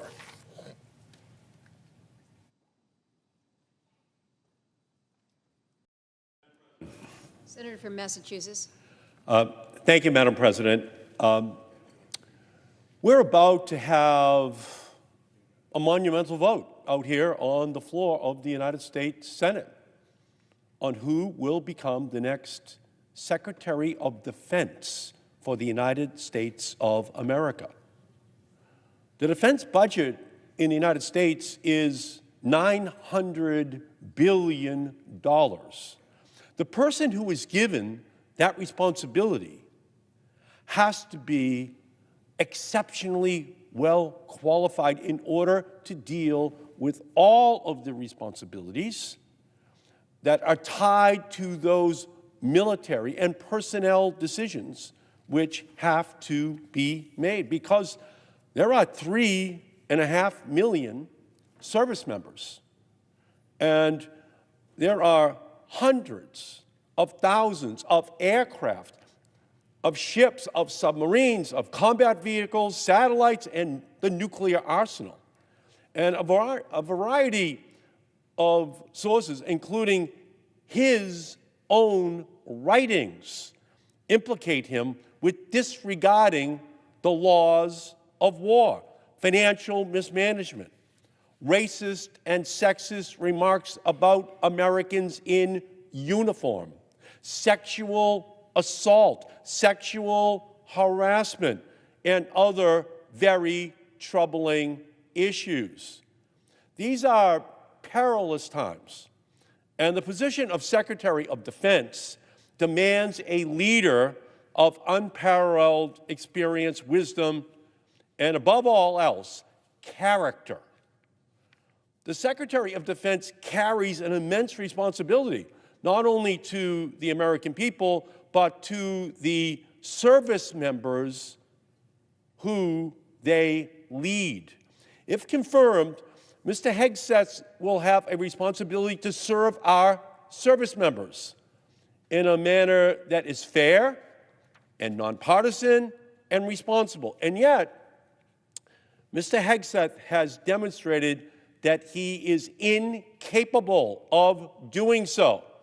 He has said, this is a quote, "I'm straight up just saying we should not have women in combat roles," and he's opposed to transgender people serving in the military despite their willingness to serve and sacrifice for our country right now. He called reproductive justice absolutely and utterly meaningless in the military. He opposed Pentagon policies to help service members get reproductive care, including IVF, to start a family. These are American service members. I find Hegseth's record extremely alarming. He is nominated to lead an agency charged with defending American freedom abroad, yet he does not stand for freedom and dignity and respect for the service members of the United States of America in the military.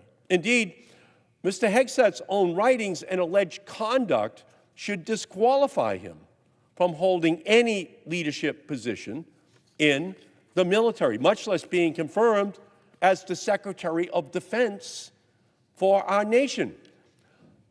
Donald Trump dared to impugn the legacy of the late Honorable Congressman John Lewis by saying, quote, "John Lewis was all talk and no action." But then Trump nominates a Secretary of Defense, Pete Hegseth, who perpetuates the lie, the racism, that black military officers are only promoted because of their race. Tell that to Colin Powell. Tell that to Lloyd Austin, that they were only promoted because of their color. This is not just a failure of leadership. It is a moral crisis that strikes at the heart of who we are as a people. It is not enough to just oppose Trump's vision. And there are hundreds of thousands of women in the military right now. 19% of our military is African American. These are Hegseth's own words about this very high percentage of the members of our military right now. So the criticism of Hegseth is bipartisan. Senators from both sides of the aisle are opposed to this nomination.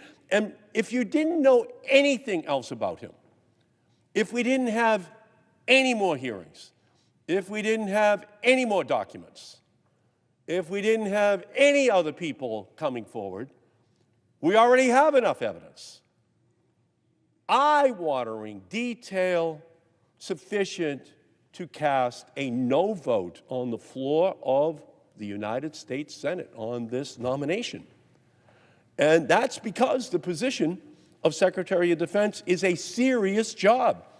And we need someone who will bring their A game 24/7, 365 days a year, and Pete Hegseth is not that person. His lack of experience aside, he has not shown the necessary morality, sense, or judgment to be Secretary of Defense. Take the issue of nuclear weapons. Is this the person we want advising the president on whether or not he should launch a nuclear weapon against another country and possibly begin the end of life on Earth as we know it? The Secretary of Defense is a very important position. It puts him right at the heart of these nuclear decisions. This nomination is a joke. Are you kidding me? Pete Hegseth will be there helping to decide whether or not we launch nuclear weapons? And let's be clear, President Trump, as commander-in-chief, has the sole authority to order the launch of the U.S. nuclear arsenal. This is crazy on its face that one person can determine whether or not we start a nuclear war with no consultation with anyone else. That is just absolutely absurd on its face, because no one person, particularly not President Trump, should have that unilateral power to start nuclear war. I have just reintroduced my legislation with Congressman Ted Lieu in the House of Representatives to make it the policy of the United States that no president can use nuclear weapons first without the express approval of Congress if we have not been attacked with nuclear weapons. You've got to come to Congress. But that's not the law right now. It's just the president. And under the Constitution, Congress gets to declare war, not the president. But for now, President Trump has that power exclusively. At any time, for any reason, he can call over the military attaché with the nuclear football and call the war room at the Pentagon and give the order to launch. Trump does not have to consult with anyone, not Congress, not the Joint Chiefs of Staff, not the Secretary of Defense. But if President Trump did want to get a second opinion before starting a nuclear war which could end humanity, calling the Secretary of Defense would usually be a pretty good option in order to make that decision. Do we have any reason to believe that Pete Hegseth has any clue about nuclear weapons, on nuclear policy, on nuclear strategy? No, we do not. In fact, Mr. Hegseth's only qualification for this job that I can see is whether he will do whatever the president asks him to do. Pete Hegseth is a yes man. If President Trump calls Pete Hegseth at 2 a.m. in the morning and says, Pete, I'm about to start a nuclear war, even though we haven't been attacked with nuclear weapons, what will Pete Hegseth say? He will say, yes, sir. And so from this perspective, Mr. Hegseth is the worst possible choice to lead the Department of Defense. We need someone who can challenge the president's thinking, slow him down, curb his worst impulses, and give him sober, reasoned advice. And with Hegseth, that's not going to happen. There are other monumental decisions on nuclear policy that President Trump will need reasoned advice on that he is not likely to get from Pete Hegseth. During the campaign, Trump had just one clear proposal related to nuclear policy: to build an Iron Dome missile defense system to ensure that no enemy can strike our homeland. Now, this is a throwback to former President Ronald Reagan's 1983 proposal called the Strategic Defense Initiative, also called Star Wars, to build a system of space and ground-based interceptors to make nuclear weapons impotent and obsolete. It made for great slogans, but after 40 years and some $400 billion, the technology is still not up to the challenge. If you try to scale up Iron Dome and cover a country the size of the United States against hundreds of Russian or Chinese long-range missiles, it just won't work. Trump could provoke a new arms race even without his Iron Dome on steroids. Trump's allies have called for the United States to build more nuclear weapons than Moscow and Beijing combined. This idea is popular among conservatives at the Heritage Foundation and Project 2025, but let's be clear, expanding the U.S. nuclear arsenal is a terrible idea. We need treaties that end the nuclear arms race. We don't need a nuclear arms race with AI making these weapons even more deadly, even more accurate. We need treaties. We need negotiations. We need to come together on the planet. That's what we should be talking about. Building more than we need is a waste of money, but it also makes the world more dangerous, not less dangerous, because it provokes a response from the other side. Second, guess what Moscow and Beijing will do if Washington suddenly builds more bombs? They will do the same.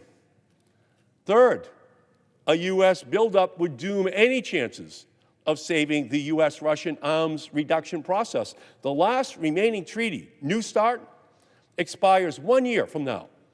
And unless we replace that treaty, there will no longer be any legal limits on the United States or Russian warheads for the first time in 50 years. You hear what I said? No limits. We're in a new world now. For 50 years we've had limits on nuclear weapons. They'll all be gone in a year. And Trump's allies are also calling for the United States to resume the testing of nuclear weapons for the first time since 1992. We ended nuclear testing 3 decades ago and then signed the Comprehensive Test Ban Treaty in 1996, banning all nuclear tests. We have conducted more nuclear tests, over 1,000, than all other nations combined. We have no need to test, but if we do, other nations will too, like Russia and China. And Beijing has only conducted 45 nuclear tests. We have conducted 1,000. Imagine how much China could learn if Trump gives it an excuse to resume testing, which China is not doing. The only state in the world today that is still conducting nuclear tests is North Korea. We should be pressuring Pyongyang to stop, not reopening this Pandora's box. So under Trump, we could see billions of dollars spent on long-range missile defenses that don't work. The end of arms control and the start of a new nuclear arms race with Russia and China. And new nuclear testing, and all of this would make the world a more dangerous place and increase the risk of nuclear conflict. And if Trump asks Hegseth if he should do these dangerous things, the answer will be yes, and yes, and yes. That's where we're going to be. Now, there is some possible good news, too. Trump, not surprisingly, gets along well with Russian President Putin. They might end the war in Ukraine. If they do, that could open up a path to negotiate a treaty, to follow New START. And as President Trump said just this week, we want to see if we can denuclearize. And I think it's very possible. And I can tell you that President Putin, if he wanted to do it, we should take him up on it. We should see. We should move in that direction. And as for Mr. Hegseth, the last thing President Trump needs is a yes man for Secretary of Defense. And I'll just add one final issue as a national security threat. Climate change, which the Pentagon, which the Joint Chiefs of Staff have said over and over and over again, is a threat multiplier to our military and our ability to protect the world. It is a threat multiplier. Having a president who's a climate denier, coupled with a Secretary of Defense who is a climate denier, just ignores the reality of the world as it is unfolding in this climate era. The whole defense budget, $900 billion.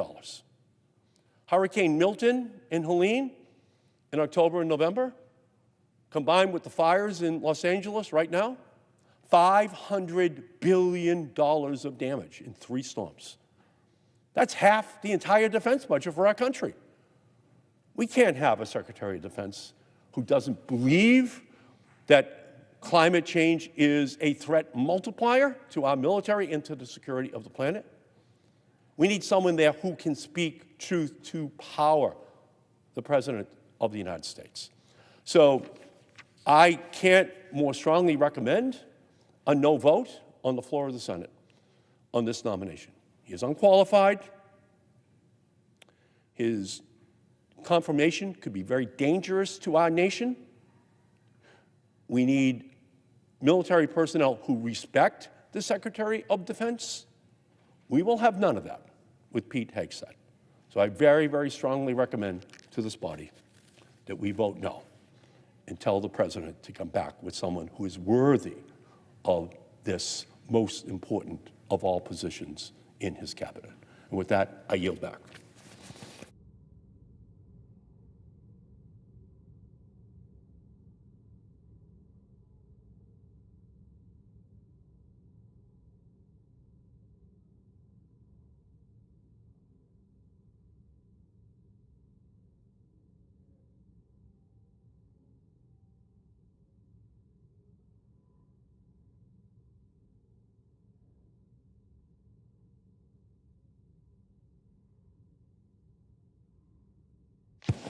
Mr. President?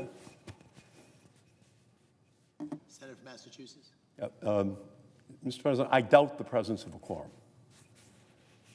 The clerk will call the roll. Ms. Also Brooks.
Mr. President.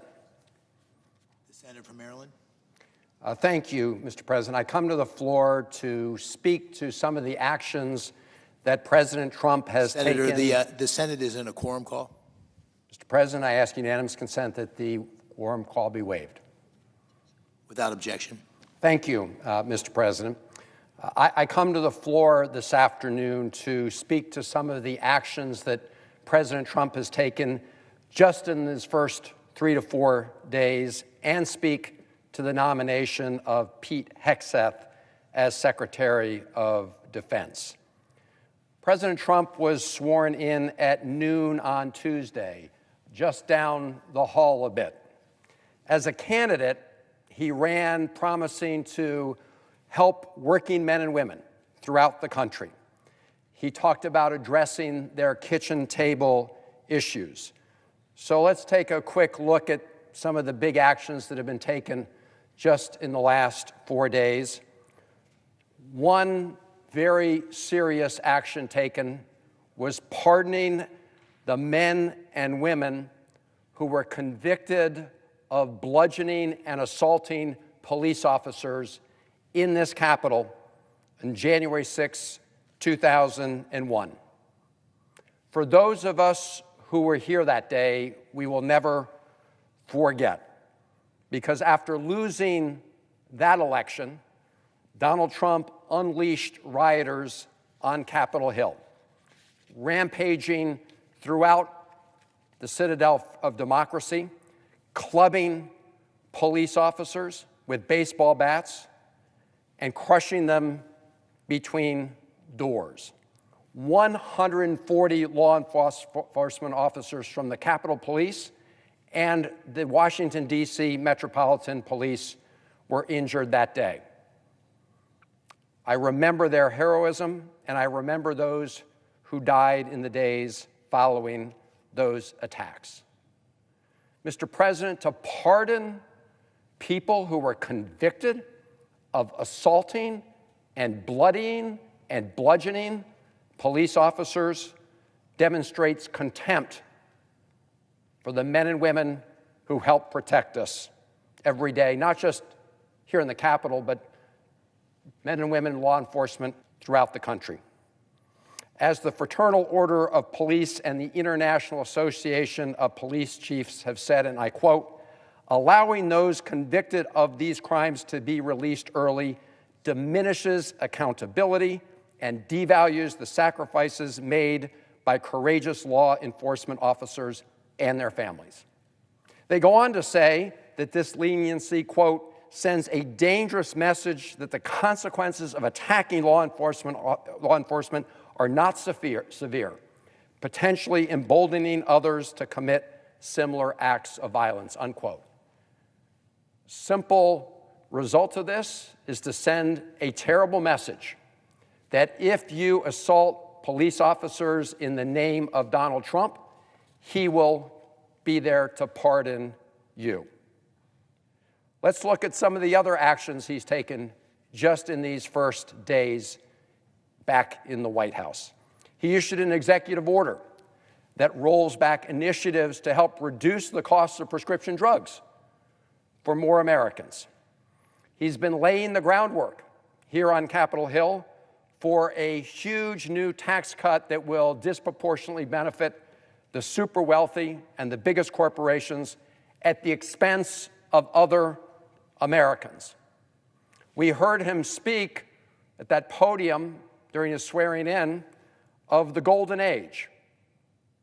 And sitting right behind him were the billionaire titans from the tech industry. He is going to deliver a golden age, an even more golden age, for those who are already very wealthy and for the biggest corporations, but it's not going to trickle down and help others. And we know that because we've seen this movie before. We saw Trump tax cuts 1.0. They promised that investments in businesses would go up. The idea being if you provide tax cuts to big corporations, they'll take the additional savings and they'll invest it in their businesses. Well, that's been looked at, and that didn't happen. What did go up were stock buybacks engaged in by the corporations to further benefit their shareholders, many of them already very wealthy people. They promised that those savings would be used by corporations to increase wages. In fact, they said on average it would be $4,000 a worker. It just didn't happen. What went up were CEO bonuses. What else went up was the deficit and the debt. The claim that these would somehow pay for themselves was just once again a pure falsehood disproved by reality. So here we are embarking on 2.0, Trump tax cuts 2.0. Same story unfolding, although now we already hear our colleagues talking about how everybody else in America and many other millions of Americans are going to have to pay for the tax cuts for the folks at the very top. Just take a look at some of the proposals made by the chairman of the House Budget Committee, Republican member of Congress, talking about trillions of cuts in things like Medicaid, a very important health program that helps kids with disabilities, helps lower-income individuals, helps seniors in nursing homes, talking about cutting programs in food and nutrition programs. So everyone seems to be all in with President Trump on the idea of another round of tax cuts for the very rich, but they're going to ask everybody else in the country to pay for it. Let's look at something else the president did in his first 3 or 4 days. He issued an executive order called Schedule F. Well, what is Schedule F? In a nutshell, Schedule F is an attempt to convert our merit-based civil service into a political cronyism-based civil service. Since the late 1800s and the Pendleton Act, we've had a civil service based on merit. Civil servants, people who work for the federal government in regular ongoing positions, they have to pass the test, show they're qualified, that they're experienced, that they've got the know-how. It's what you know, not who you know. And what President Trump and his team are proposing in Schedule F is to convert that merit-based system into a politics-based system where you have a political litmus test, not for competence, but for your politics. I should point out that, of course, presidents are entitled to lots of people in their administration as political appointments. In fact, there are about 4,000 political appointments in our current system. Obviously, you have the secretaries of various departments. I'm going to talk about one of those in a minute. But you have the deputy secretaries, you have many assistant secretaries. So you have 4,000 political appointments already available to be made by President Trump. But that's not enough, apparently. They're talking about converting approximately a number, about 16,000 additional positions that are currently merit-based systems, based on your qualifications, to political cronyism-based systems. That is a recipe for corruption. It's a recipe for reducing the quality of services to the American people from coast to coast. You do not want somebody who's chosen just because of who they know and who their politics are to be the people doing your food inspection or working on policy on all sorts of important things that impact the American people. And a lot of those positions will be at the Department of Defense. So I want to turn now to the nomination of Pete Hegseth to be the Secretary of Defense. Now, I mentioned that presidents have the flexibility to appoint many political folks to positions in the U.S. government. But for the top ones, for the Secretary of Defense, for example, the founders of this country, those who wrote the Constitution, put a little bit of check and balance in that. They said the Senate has the right to advise and consent on those very top positions because those are incredibly consequential decisions, and we want people of good judgment and good character in those positions. And so that's what the Senate is engaged in right now, is a debate under the Advise and Consent Clause of the United States Constitution. And I think we all recognize that we're here at a very perilous moment in the world. We have Putin's war of aggression against Ukraine. Our allies are watching closely to know whether we're going to stand with the people of Ukraine. Other people are watching too. President Xi of China, he has one eye on what's happening in Ukraine as he has another eye on Taiwan. And we have huge challenges in the Indo-Pacific region. We have a very combustible Middle East with the malign actions that Iran continues to take. We have a very fragile ceasefire in Gaza with the return of hostages. If you look around the world, it is in a very, very sensitive and explosive moment.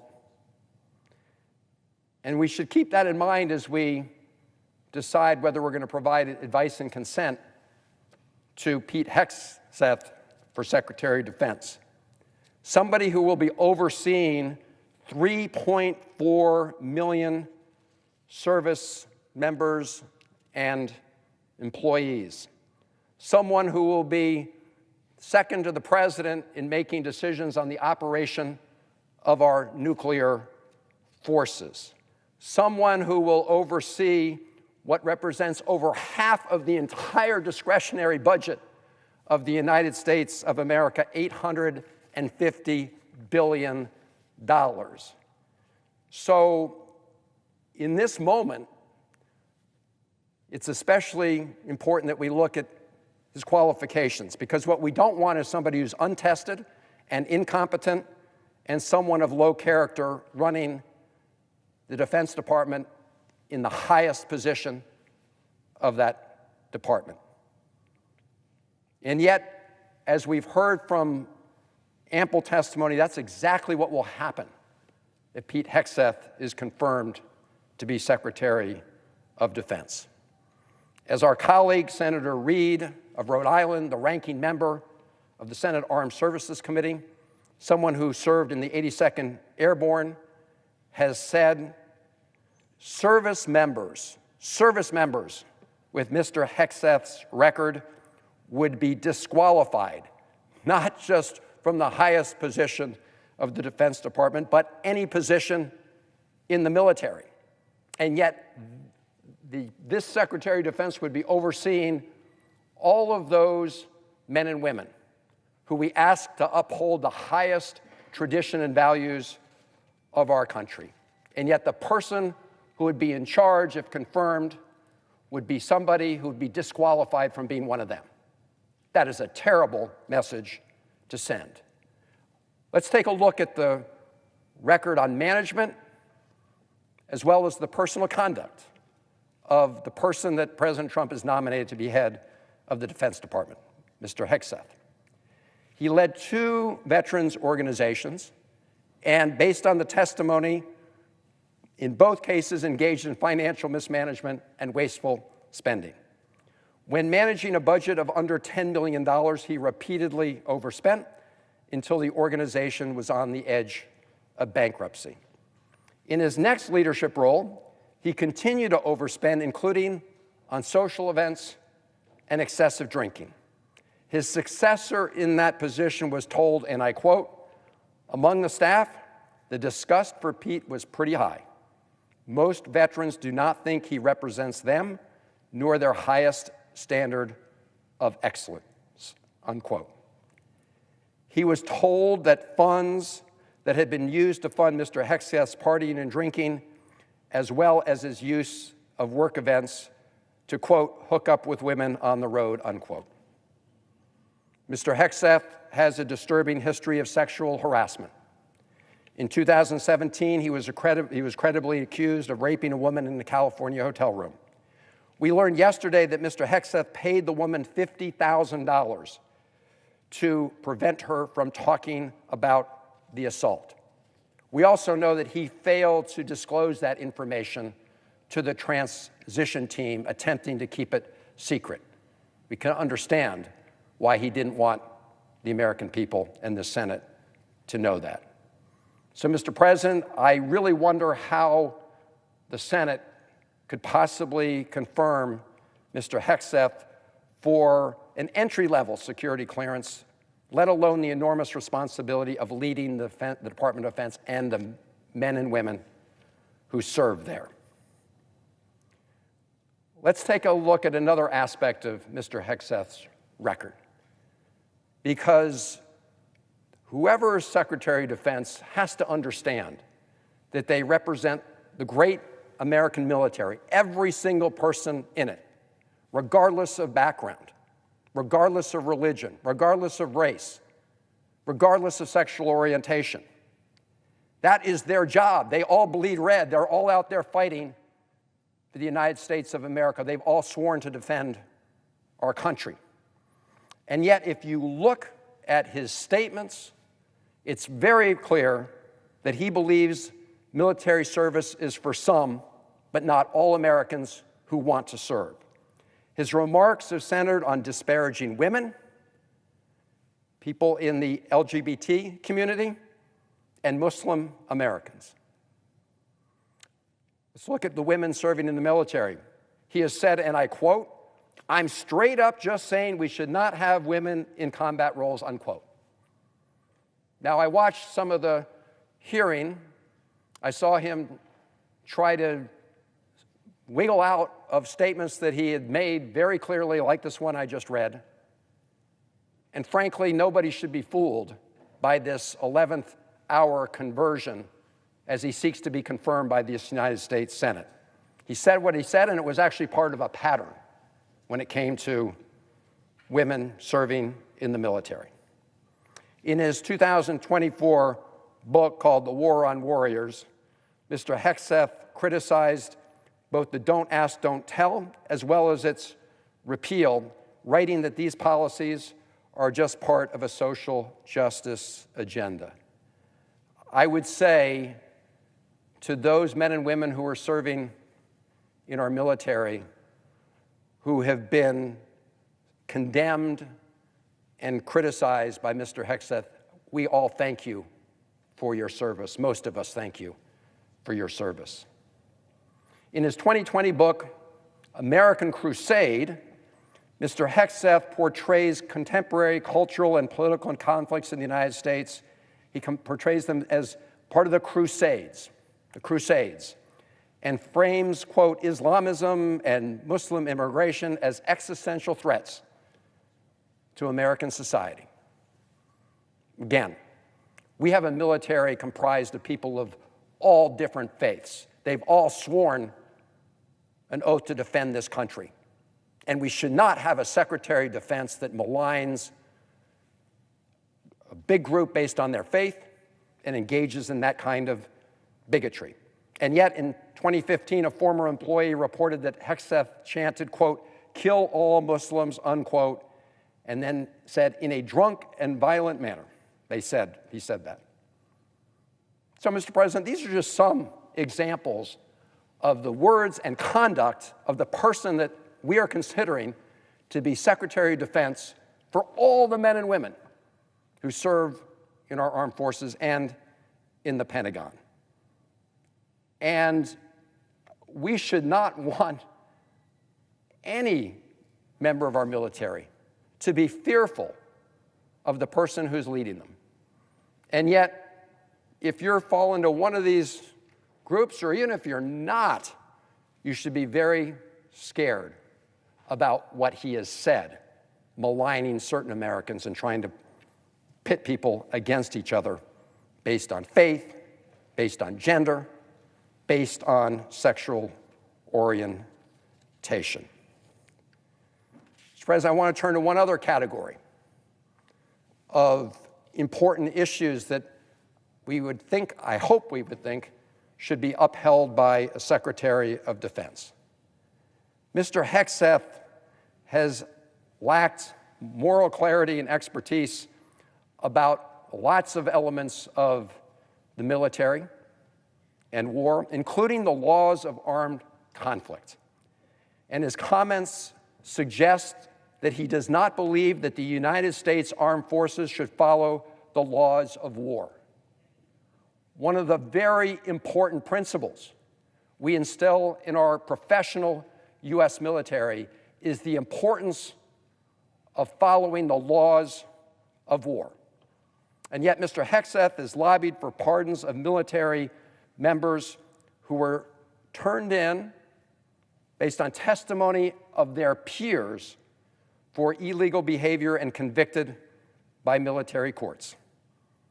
He defended military contractors convicted of war crimes, including killing 14 unarmed Iraqi citizens without cause, just for fun, just because they thought they could get away with it.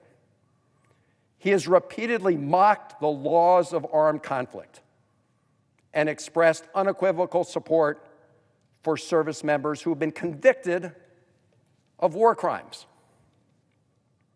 In his book, so-called The War on Warriors, he writes, and I quote, "Should we follow the Geneva Conventions? Aren't we just better off in winning our wars according to our own rules?" Mr. President, former colleague of ours,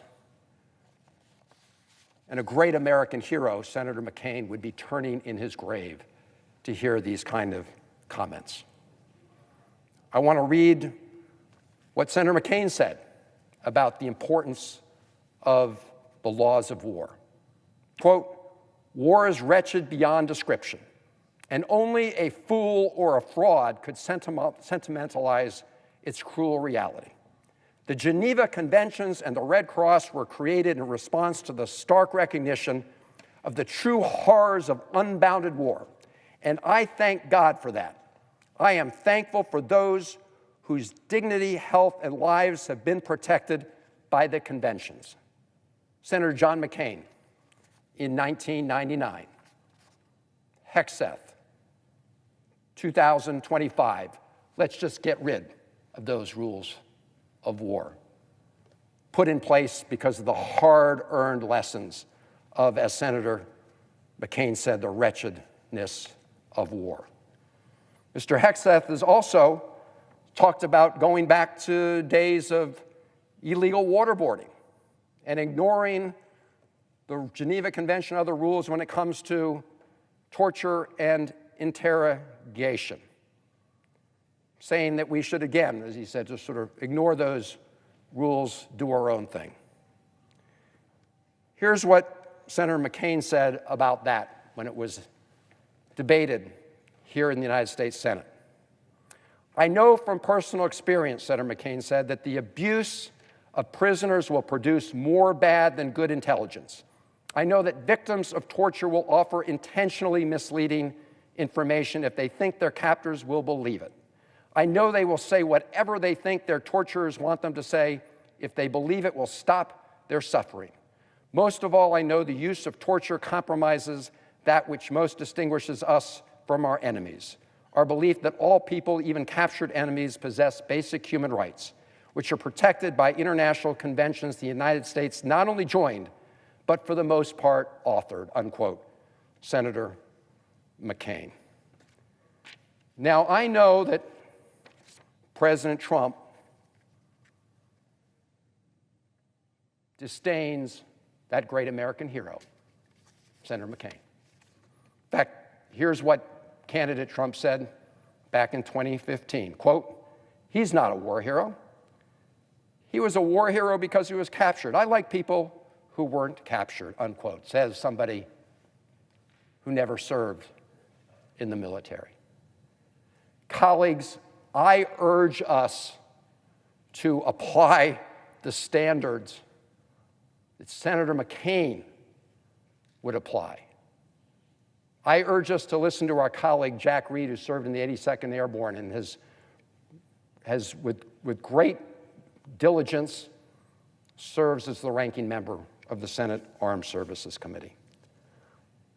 I would ask our colleagues, based on this record of personal misconduct, financial mismanagement, Pete Hegseth's disregard for many men and women who serve in the military based on his own statements, and his contempt for the rules of war that John McCain so eloquently upheld.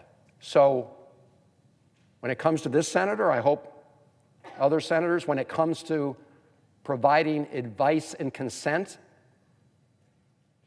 as part of our constitutional duty under the Constitution and balance of powers, I will withhold my consent, and I urge my colleagues to vote no on the nomination of Pete Hegseth to serve as the Secretary of Defense. And I yield the floor.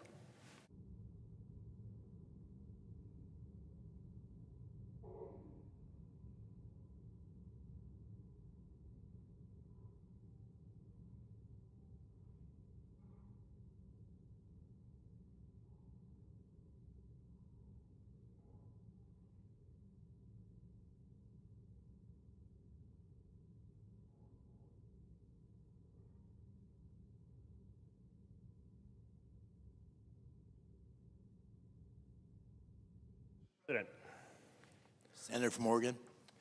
Mr. President, when I came out of graduate school, I was hired by Secretary Weinberger as a presidential management intern, now called PMFs, Presidential Management Fellows. 5 of us who were brought in to do a series of rotations to bring, well, an injection of policy determination to the conversation in the Secretary of Defense's office.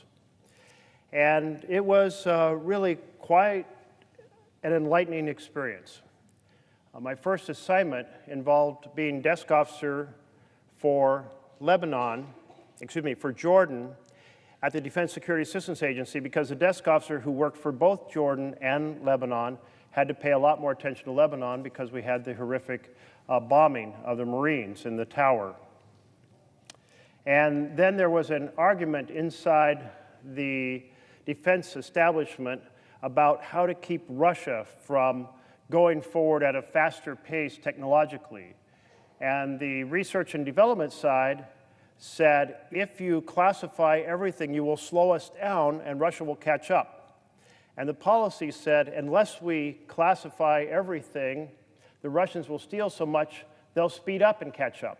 And there's this fundamental difference of opinion about how to control technology in order to maintain our technological lead over Russia. And I was asked to set up a steering committee and bring both parties to the table to try to work out where they could work together and try to resolve their differences.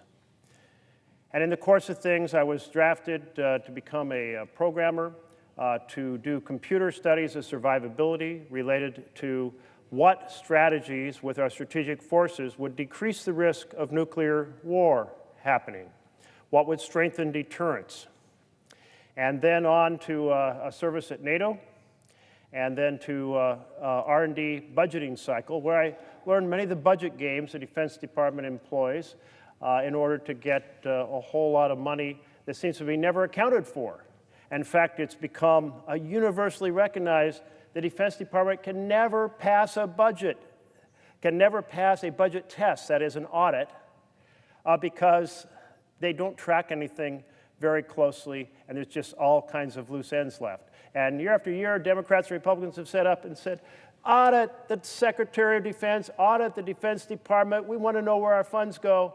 And here we are decades and decades later, and we still have that same problem.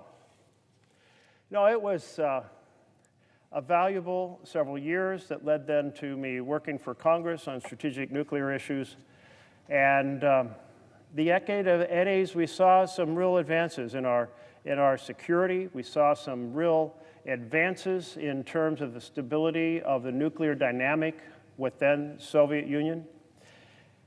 And in fact, the folks who put together the doomsday clock, which was very close to midnight when I started working on defense issues, was turned back some 13 or 15 minutes from midnight by the late 1980s because of a series of agreements and policies and force changes that had been worked out over the 80s.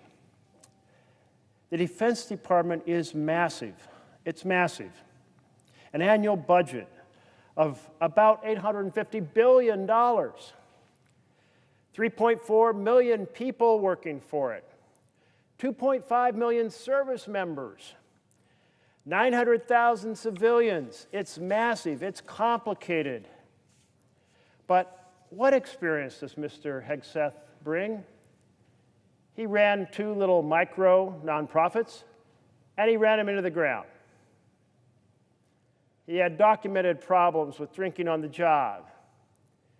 He had credible and repeated accusations of sexual assault.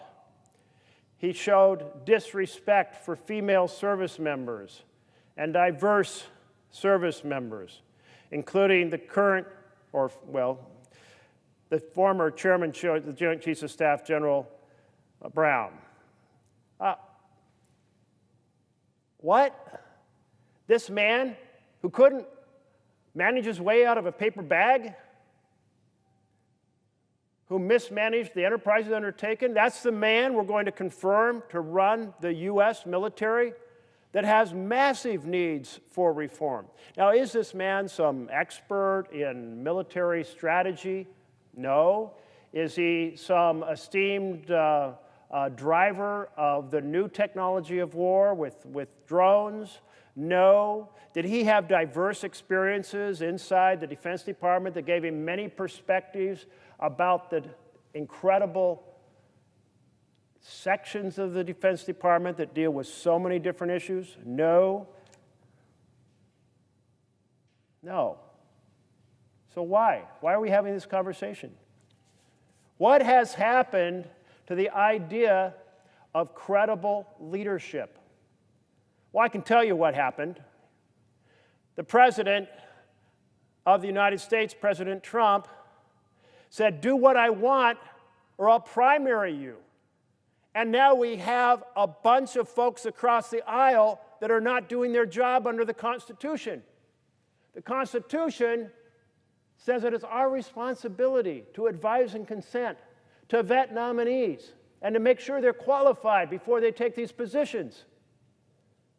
So I say to my colleagues, stop shaking and shivering under the aura of an authoritarian president and do your job. And your job is to say no, because this man is not qualified.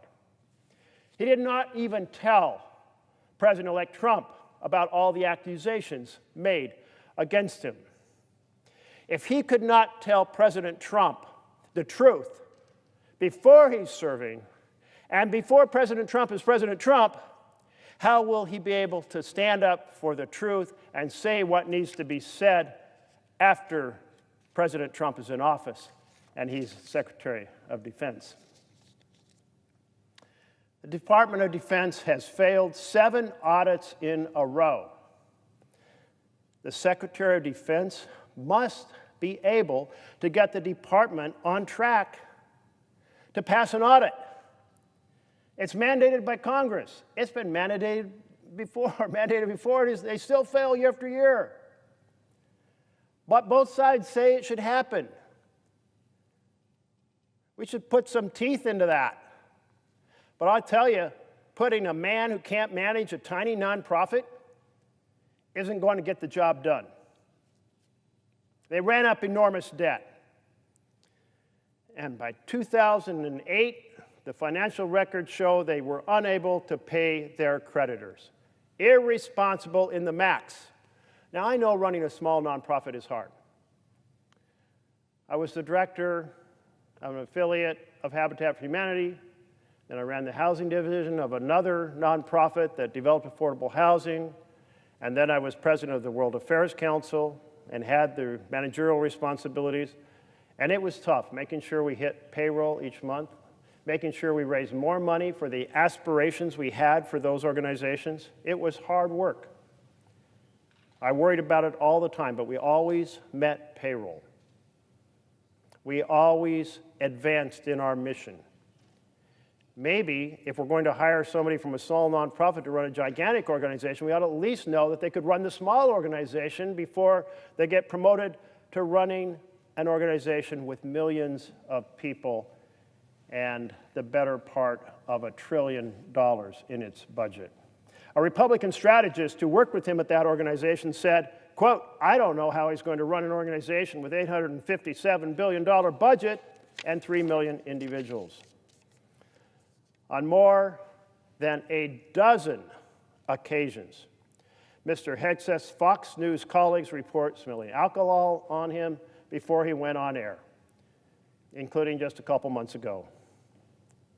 Former employees of the nonprofit he ran report him being drunk on the job and having to be carried out of events. That's the person we want running the Department of Defense? A former employee noted in a letter of complaint that after Mr. Hegseth was drunkenly chanting, kill all Muslims," at a bar while on a work trip. You know, we have many faiths serving us in the defense of this country because we are a multi-faith nation. Having a person who advocates for killing people of a particular religious faith is not acceptable to run the Department of Defense. No, he said, "Oh, well, I'll reform. I've broken the rules on drinking before, but I'll reform." How many times have you heard that from people who are, well, they have an addiction. They try to reform. Maybe they make it for a little while, but in the end, they relapse. Shall we put that risk upon the security of the United States of America? You know, we used to have a more responsible attitude here in the Senate. In 1989, when President George H.W. Bush nominated John Tower, an FBI investigation revealed that he was a drunk and a womanizer. And Mr. Tower pledged not to drink any alcoholic beverages during his time as Secretary of Defense, just as Mr. Hegseth has. And then the Senate weighed the risk of putting somebody with an addiction in charge of the Department of Defense and rejected his nomination. It is an insult to the service members of the United States of America to put a man with an addiction in charge of them. It is irresponsible to the security of the nation and all civilians of this nation. The Department of Defense struggles with high levels of sexual assault of female service members. So a person who has been involved in numerous incidents of misbehavior on the issue of treating women isn't the right person to have at the Secretary of Defense. In 2023, the year I have numbers for, 29,000 active duty troops reported experiencing unwanted sexual contact. Now, Mr. Hegseth has been accused of sexual assault. He paid the accuser $50,000 in a settlement. It took place in 2017 after a speaking appearance at a Republican women's event in Monterey, California. No charges were filed. But this, in combination with multiple other reports of his treatment, accusations of mistreatment of women, means he's the wrong person to have at an organization in which women provide enormously valuable contributions.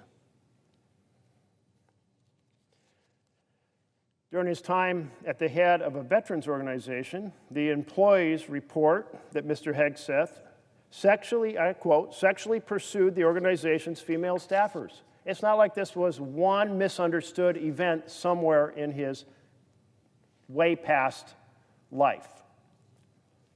Women are 18% of our active duty service members, but Mr. Hegseth dismisses them. We need moms, but not in the military, especially not in combat units. And went on to say, I'm straight up just saying we should not have women in combat roles. It hasn't made us more effective, hasn't made us more lethal, it has made fighting more complicated. And he's wrong on every point. Women in combat roles have helped fill out ranks. We do have a volunteer army. We do recruit to get the staff we need in the military in order to be able to operate the weapons systems and the communication systems and the supply systems and the repair systems, all of it. They work in every role, valuable, valuable contributors. We should not put a person at the head of our Department of Defense who somehow thinks half the jobs in the world can only be done by men, because it's wrong and because it undermines the effectiveness of the military providing security. He also doesn't like minorities. Well, minority groups comprise 30% of service members. I don't care what color of skin you have. I do care if you work hard as a member of the military to support the security of this nation, and people of every race are a valuable part of our military. And a man who thinks the color of your skin controls the content of your character and the ability and talents that you possess doesn't belong as the head of the military. He has said the dumbest phrase on planet Earth is that diversity is our strength. Well, you take away the diversity in our service, and you'll soon see that our diverse service members are invaluable, and a person who doesn't understand that should never be confirmed. That is our job. Our job under the Constitution is to say, Mr. President, sometimes presidents get it wrong. Maybe it's for political reasons. Maybe you woke up and didn't know all the background of the person. But we have to vet them, and we have to help make sure your executive branch is successful. That's our job. You're not helping President Trump by voting for a man totally unqualified, the most unqualified man who could be found in America to head the Department of Defense. Mr. Hegseth says, I told my platoon they could ignore directives limiting when they can shoot. A person who violates the directives in the military doesn't belong running the military. There is a strong command structure in the military, and it includes how you behave in certain situations that are crucial to the security of this nation. But he did not understand that. He has argued that U.S. forces should ignore the Geneva Conventions and other elements of international law governing the conduct of war. As my colleague from Maryland was just talking about and reciting the wisdom of John McCain, saying how the Geneva Conventions and the rules on torture serve us well because you get misinformation when you torture people, and you get Americans tortured when they're captured if we're torturing people. So a man who believes in torturing people doesn't understand how to get accurate information and is putting our own service members at risk when they are captured. Why would any member of this body so disrespect the service members of the United States of America as to put this man in charge? I was honored to work for Secretary Weinberger. I believed that the world was at great risk of the possibility of nuclear war, and that's the issue I focused on in my time there and then my time working for Congress. There is nothing I saw during my time in the Pentagon that equals this level of failure to protect and defend the United States of America. I did not see people put into command who talked about killing members who were of a different religion than they were. I did not hear people talking about how women should not even be there, or how diversity was a problem rather than a strength. I saw earnest people working hard together, people who had served in Vietnam together. Many of the folks that I served with during those 2 years in my role as a civilian being hired in to work with Secretary Weinberger, they had served in Vietnam. The war had ended by the time I reached draft age. I so respected the service that they had given and their dedication to the security of this country.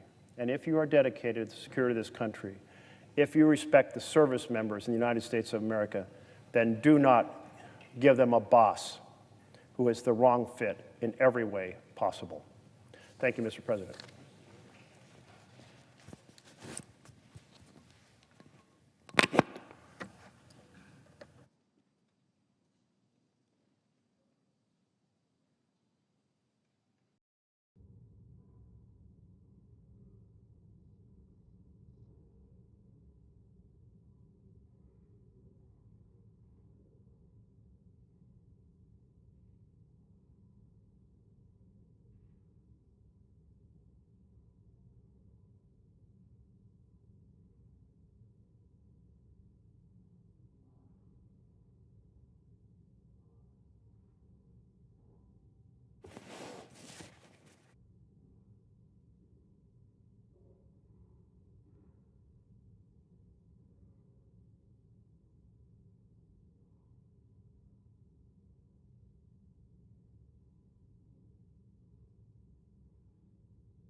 Senator from Vermont. Thank you. We're here discussing the nomination of the next potential Secretary of Defense, Pete Hegseth. And of course, that job, as we all know, is probably the second most difficult job in the country. He presides over the welfare of 3.4 million people in active service, in active reserve, all around the world. He presides over a budget of $850 billion. The person who has that position has to be a preeminent strategic thinker. How do we modernize our Navy? How do we recruit in the modern world? How do we maintain force preparedness? How do we cement strategic alliances? It's a job that you can't just show up and start doing. There has to be behind it a lifetime experience that gives you some capacity to be able to do all these things and respond to the emergencies that inevitably arise when you get that phone call at 3 in the morning. There's been a lot of discussion by my colleagues about the lack of experience of Mr. Hegseth. I share that concern. There's been a lot of discussion about his views on women in the military. Our own distinguished Senator Tammy Duckworth is the most preeminent example of the capacity of women to serve effectively and bravely. Mr. Hegseth is repudiated his well-founded and long-standing view that he's against women in the military. Frankly, it sounds to me like a nomination eve consideration. I'm speaking, of course, to you, Mr. President. I really respect the military service that you've provided to our country. But the big concern I have about him, in addition to the character issues, the experience issues, the drinking issues, and by the way, I'm puzzled at his assertion that if he gets the job, he'll stop drinking. Why wait? But here's the concern I have. Unlike you, Mr. President, I did not serve in the military. My draft lottery number was high. This is during Vietnam, and I wasn't drafted. Many of my college classmates were. They served in Vietnam. Some of them came home injured. Some did not come home. And I think about them every day. and how it is that they served. Some were badly injured, and some died. But when I think about the situation most Americans are in, most of us didn't serve. But all of us who didn't serve are so indebted to those who did. My high school classmates, the young people I see now volunteering to go into the military.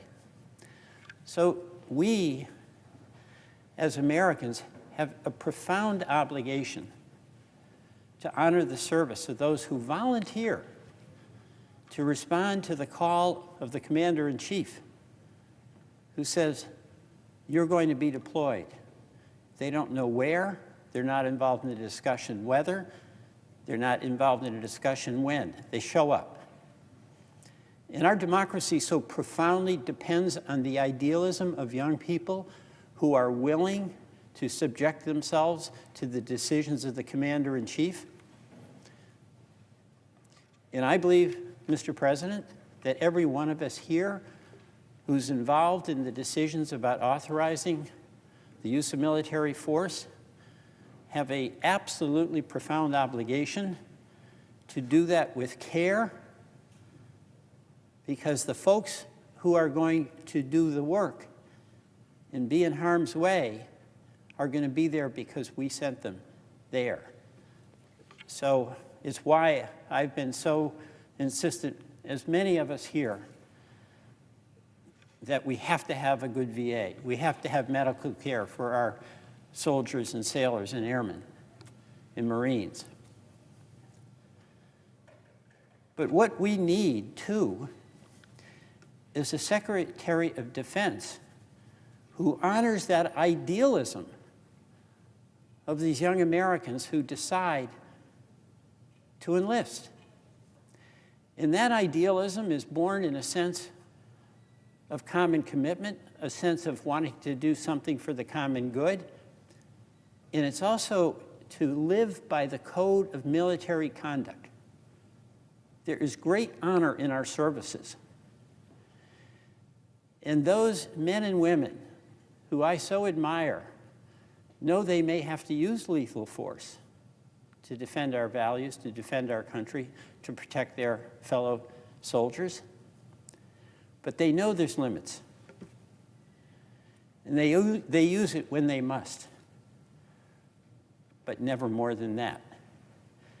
And by the way, that is asking a lot of our soldiers to be restrained when they're in a combat zone and can be killed themselves. So what distresses me so much about Mr. Hegseth is how he used his very powerful forum on Fox TV, in my view, to dishonor the soldiers who acted with restraint, in valor, in integrity, by taking up the cause of some of our soldiers. There's not many of them, but they do exist, who killed people, who use violence, not in furtherance of our defense, but for their own reasons. And I'm speaking about Mr. Lawrence. Clint Lawrence was a soldier. He was sent in 2012 as a new commander without combat experience to lead a platoon of young soldiers that were deployed to Afghanistan with the mission of defeating the local Taliban and winning over the area's population. Incredibly hard task. But one day, for reasons Mr. Lawrence, then soldier Lawrence, knew, he threatened to kill a farmer and his son, a 3- or 4-year-old boy. And a day later, he ordered his men to shoot within inches of unarmed villagers. That was including near children. And he said, "It's funny watching the villagers dance. Mr. Lawrence's men, who are the honorable, brave, I'm willing to be in harm's way. I'm willing to act like a warrior, but I'm not ever willing to kill indiscriminately. They balked at his orders. And you know how hard that is to do if you're a soldier, when you're given an order, even if you know it's the wrong order. Then they were told to make false reports about taking fire from a village to justify this conduct, and they refused to do it. The next day, Lawrence ordered fire on unarmed Afghans over 100 yards from the platoon. They were killed. He radioed in a false report claiming the bodies couldn't be reached.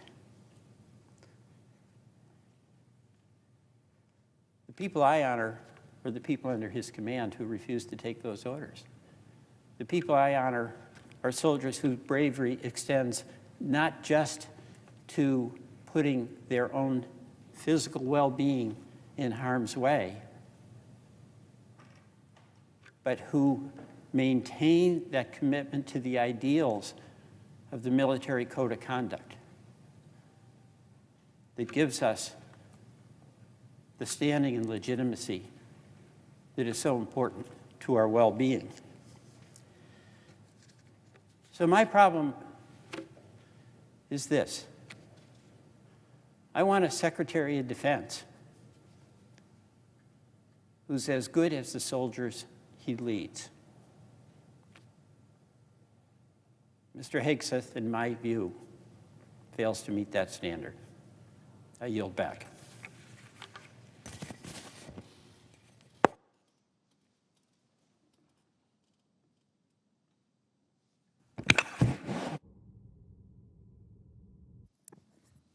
Senator from New Jersey. Mr. President, I rise today because it's inevitable that at some point in the near future, President Trump will have to convene his national security team in the Situation Room at the White House in response to a global crisis, whether in Ukraine or the Taiwan Strait or some other hotspot. The Situation Room is a room that I've had the privilege of working in as a staff on the White House National Security Council. It's a room where the most consequential decisions are made, where the safety and security of our country is decided, where the lives of people are determined. But who will be in the room with the president, advising the president during these difficult and stressful times? As the president sits at the end of the table, flanking him are some of the most senior advisors. One of them closest to him will be the Secretary of Defense. Mr. President, I rise today because I know the importance of that role in that room. I've seen what it means for the president to turn to the Secretary of Defense for counsel. In fact, I even worked at the Pentagon in the office of the Secretary of Defense. I've seen the massive operation that the Secretary needs to lead every day and what it takes. And I've seen the readiness necessary for the Secretary of Defense to turn to the president and provide the right recommendations for America's national security. Now, I have seen Mr. Pete Hegseth make his case. I've seen his answers in front of the Senate Armed Services Committee. I've seen the reports. I can say from my experience in the Secretary of Defense's office, as well as in the Situation Room, that Mr. Hegseth's appointment is an unnecessary risk in a dangerous global moment. Now, I get it. President Trump wants to be a disruptor. He wants to bring in people who are going to shake up the system. He wants people who represent a change from the status quo. I'm sure a number of us here in the Senate would like to see some changes at the Pentagon, changes on how things have done, understanding that the status quo is not something we can lean on. We certainly have disagreements on how best to add certainty and stability to the world that seems to be off the rails in this moment. But there is talking about change, and there is actually having the skills and the capacity to implement change. The Department of Defense is our largest employer in our government, and one that requires critical leadership. Let's look at the world that Mr. Hegseth would inherit as Secretary of Defense. the world that President Trump will ask him about in the Situation Room. On Ukraine, it's clear that Mr. Hegseth simply doesn't know his history. During his nomination hearing, he called Russia's 2014 invasion of Crimea a, quote, minor incursion. He has also downplayed the threat that Putin's Russia poses to our NATO allies. On China, Mr. Hegseth demonstrated a lack of depth of knowledge when asked by Senator Duckworth to name the importance of at least one of the ASEAN countries and the type of agreement we have with them. He could not name one. These countries include multiple treaty allies, are on the front lines of our competition with China. Multiple ASEAN members are locked in territorial disputes with China. This is a critical partner, so much that the Department of Defense 2 months ago released a strategic document called, quote, U.S. Department of Defense Vision Statement for a Prosperous and Secure Southeast Asia that was centered on ASEAN and even mentioned that, quote, the United States has worked closely with ASEAN on defense and security in the Indo-Pacific region since former Defense Secretary Robert Gates attended the inaugural ASEAN Defense Ministers meeting in 2010. And it goes on to say that the U.S. Secretary of Defense has attended and supported ASEAN at every single one of those gatherings ever since. In a moment where these disputes could easily flare up to conflict, the president needs a secretary by his side who doesn't draw a blank on questions about our allies. And on the Middle East, Mr. Hegseth remarked that ISIS was, quote, raging across Iraq when President Trump was first sworn in to office in 2017 was simply not reflective of the reality on the ground at the time. Combined, that lack of knowledge and qualifications alone should disqualify Mr. Hegseth from this role. There is a more qualifying factor, which is his character. Now, there's been a lot said about this already in terms of personal challenges and behavior, so I'll leave it at this. Someone who is being asked to lead millions of uniformed and civilian personnel, his statements on women and transgender service members are simply unacceptable. Claiming that standards have been lowered for women and that allowing LGBT Americans to serve in the military is somehow part of a Marxist agenda is beyond offensive. It's absurd. And it's far beneath the person that is supposed to be setting the standard and serving as a leader for the men and women who have dedicated themselves to protecting this country. Mr. President, I've said before that every president, including President Trump, has the prerogative to choose the people that sit at that table with him in the Situation Room.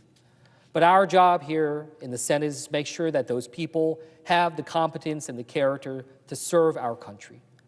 This is not a reality TV show. This is real life, and there are real lives at stake. Mr. Hegseth should be recognized for his service, but he should not be Secretary of Defense.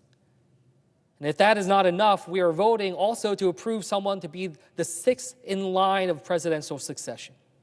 Is Mr. Hegseth ready for either of these distinctions? The answer for me is no. For the sake of our country and our national security, I encourage my colleagues who want to support this president to oppose this nomination and bring forth another nominee more qualified for the role, more ready for the role. I encourage my colleagues who want to deliver change to oppose this nomination, bring forth another nominee with the experience and credibility to deliver it. And I encourage my colleagues who want to make our country safe, who want to make our world a more stable place, and who want to leave a legacy of peace and strength to oppose this nomination and bring us a nominee ready to deliver for the American people. And I urge a vote no on Pete Hegseth for Secretary of Defense. And I'll yield back.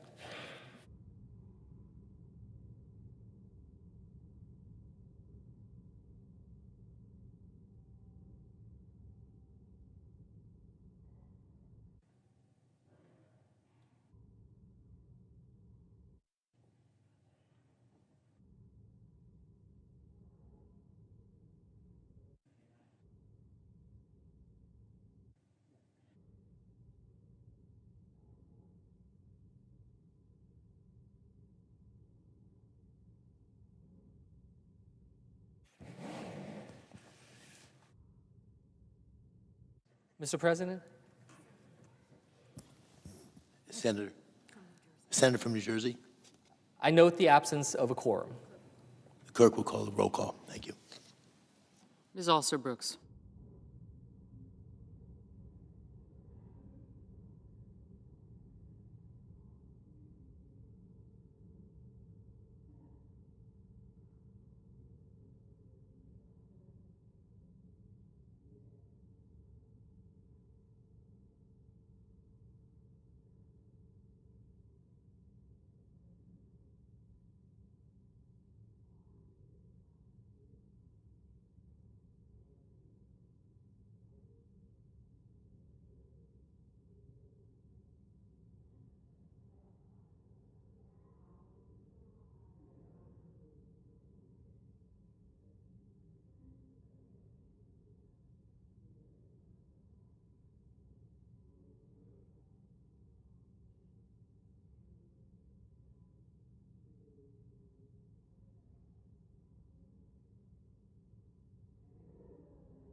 Senator from Arizona. Mr. President, I request we suspend the quorum call. Without objection. Mr. President, I'm concerned that soon the United States Senate might confirm the most unprepared nominee to lead the Department of Defense that has ever been put forward. I look at every nominee based on whether they're qualified and committed to do the job. It's how I evaluated nominees from the last president, and it's how I'm evaluating nominees from this president. And I approach each person with an open mind. It's our responsibility to make sure the folks we consider are ready to do these jobs for the American people. But this one, the Secretary of Defense, it's especially important. Outside of the presidency, it might be the biggest job in the country. It's almost impossible to imagine the scale of it. You've got about 3 million people working for you. You're the civilian leader at the top of a massive operation that includes every single soldier, sailor, guardian, airman, Marine, and civilian contractor and employee. These folks are spread out across hundreds of military installations in dozens of countries. So it's basically the toughest management job in the world. You're also responsible for overseeing a budget that exceeds $850 billion every single year. So it's one of the most complicated budget management jobs in the world as well. You're overseeing some of the most complicated weapon systems and defense programs that exist. Some of these are multi-billion-dollar projects that happen over the course of years to develop, test, and field. It's also one of the most demanding policy and program implementation jobs. Now, not every Secretary of Defense nominee checks the box for each of those qualifications. It's impossible for us to expect that. The job is too big. But what is clear to me at the end of this process is that Mr. Hegseth does not check any of the boxes. I appreciate his service in the United States Army and his service to this country, especially in combat. But that is not a requirement for this role. During his career in the Guard and Reserve, Mr. Hegseth did not rise to a command position where he would learn the management, joint forces operations, logistics, and other skills that are relevant to fill this job. In his civilian roles, he has led 2 veterans organizations, neither of which were larger than about 50 people. And he spent 7 years as a TV host. Normally, this would be the end of the conversation. Normally, it would be clear to every single person in this chamber that this is not someone ready to do this job. Now, I understand the case for his nomination is in part because he's an outsider. I get that he can shake things up. I'm not opposed to that. The Pentagon needs to be leaner. It needs to move more quickly and be willing to lose things that aren't working and adopt things that will work. Having someone who isn't beholden to the current way of doing things, that's exciting. My concern is not that Mr. Hegseth is going to succeed in whipping the Pentagon into shape. My concern is that he'd fail. Given his lack of experience, it's much more likely that the bureaucracy is going to crush Mr. Hegseth then he is going to crush the bureaucracy. Because it's not just that Mr. Hegseth is unprepared for this role. The experience he does have is riddled with serious issues that should concern us all. During his time leading two veterans organizations, he was accused of financial mismanagement. In 2009, after just about 2 years leading a group called Vets for Freedom, it's been reported that forensic accountants found the organization had about $1,000 in the bank, more than $400,000 in unpaid bills, and $75,000 in credit card debt. Mr. Hegseth wants to get the Pentagon to finally pass an audit, yet the much smaller organization he led could not do the same. During his time leading Concerned Veterans for America, the organization was forced to reach a financial settlement with a female employee who accused a male colleague of trying to sexually assault her. The woman was reportedly ostracized and faced reprisals in the workplace after that settlement.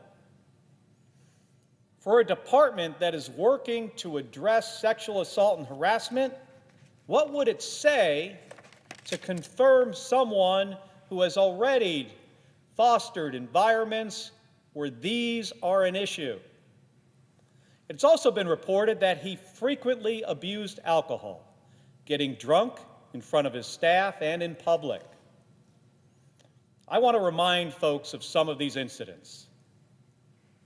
Memorial Day 2014, CVA event in Virginia Beach. Hegseth needed to be carried out of the event. Summer 2014 in Cleveland, drunk in public with the CVA team. November 2014, Get Out the Vote event in North Carolina. Hegseth got drunk with 3 young female staff members. CVA has Get Out the Vote event in North Carolina. Hegseth got drunk with 3 young female staff members. CVA has had instituted a no alcohol policy at its events in October. This was 1 month later. But Mr. Hegseth and another manager lifted the policy. December 2014, at the CVA Christmas party at the Grand Hyatt in this city, Washington, D.C., Hegseth was noticeably intoxicated and had to be carried up to his room. Another time, a CVA staffer stated that Hegseth passed out in the back of a party bus.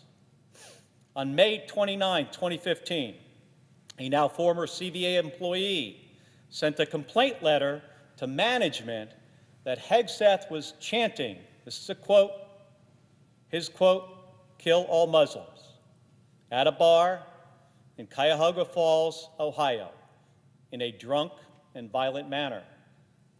While at Fox News, October 2017, following his dinner speech at the California Federation of Republican Women's 40th Biennial Convention in Monterey, California, Hegseth was reportedly engaged in a loud argument by the pool and was very intoxicated. Fox News employees have reported that after a St. Patrick's Day segment on St. Patrick's Day, after being on TV, Hegseth drank several beers that had been sitting out for hours. These employees also noted that the segment finished before 10 a.m., and they were shocked at Hegseth's behavior. One current and 2 former Fox News employees told NBC News that they felt that they had to babysit Hegseth to mitigate the effects of his drinking. This is a quote, "We'd have to call him to make sure he didn't oversleep because we knew that he would be out partying the night before." 2 Fox employees, current or former, said that on more than a dozen occasions during Hegseth's time as a co-host on Fox and Friends Weekend, which began in 2017, they smelled alcohol on him before he went on air. That was in the morning. Those same 2 people, plus another, said that during his time there, he appeared on television after they'd heard him talk about being hungover as he was getting ready or on set. Fall of 2024, one Fox employee said they heard him complain about being hungover. November 2024, one Fox employee said they smelled alcohol on him as recently as this past November, 3 months ago. During his confirmation hearing, I gave Mr. Hegseth the opportunity to answer for a number of these incidents. I asked him point blank, are these true or false? He had the opportunity to say these things did not happen, or to explain how he is prepared to account for them, and how he won't repeat this concerning behavior as Secretary of Defense. He wouldn't answer, with one notable exception. I asked him about reports that in 2014 he was drunk at a strip club with staff in Louisiana. He replied to me, absolutely not. He specifically denied that incident. He was prepared to say that one, but only that one didn't happen. But the rest of these incidents, well, he would not deny them. Instead, he called them anonymous smears. Well, first of all, they are not all anonymous. The committee has had access to sworn affidavits from individuals who witnessed this behavior firsthand. This confirmation process was rushed. The FBI background check, which the entire committee was never given access to, was clearly inadequate and had to be updated multiple times. And despite repeated efforts, Mr. Hegseth has refused to meet with me and many others on the committee in private to discuss these concerns further. But beyond all of that, it defies belief that this behavior does not represent a pattern. The incidents listed earlier, they stretch out across a decade. These are individuals who worked with him across 3 different organizations. And in each place, these people witnessed him abuse alcohol. It is obvious to anyone willing to see it that this is a pattern. And let us be clear, these are not smears. If Mr. Hegseth were a private citizen, these issues with alcohol would only be a concern for those around him.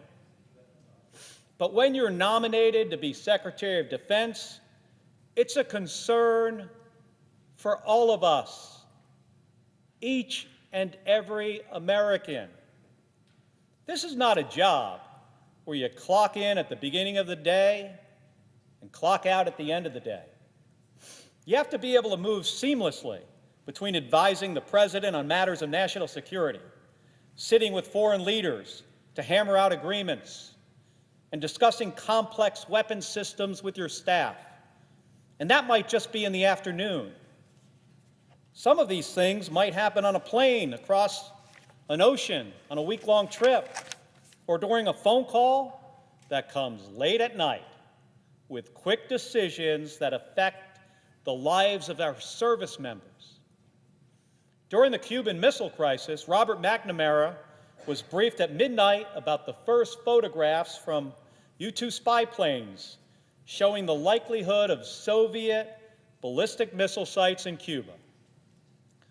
The same has likely happened when North Korea has tested ballistic missiles that could threaten Guam or our allies. This is a demanding job for anyone. It is a concerning job for someone with Mr. Hegseth's track record. So as the Senate moves towards a final confirmation vote on this nominee, Mr. Hegseth, here is what I want to ask my colleagues. Are you sure? Are you sure that you trust him with this job? Are you sure there isn't another individual the president could choose who could pursue the same goals, but is better prepared to do this job? Are you sure it's worth the risk to our service members, to our national security, and to your families? I know I'm not. I yield the floor.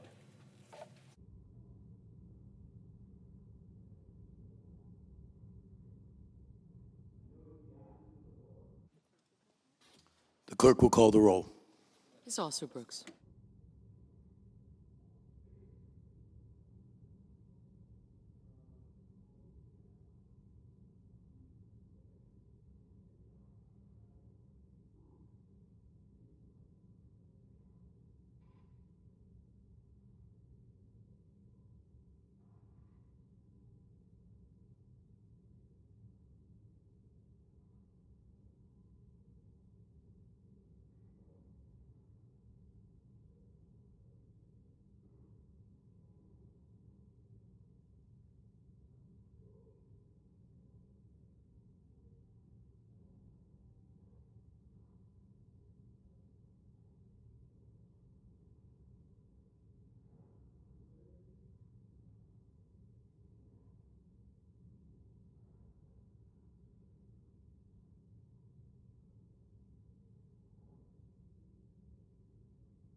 Senator from Hawaii.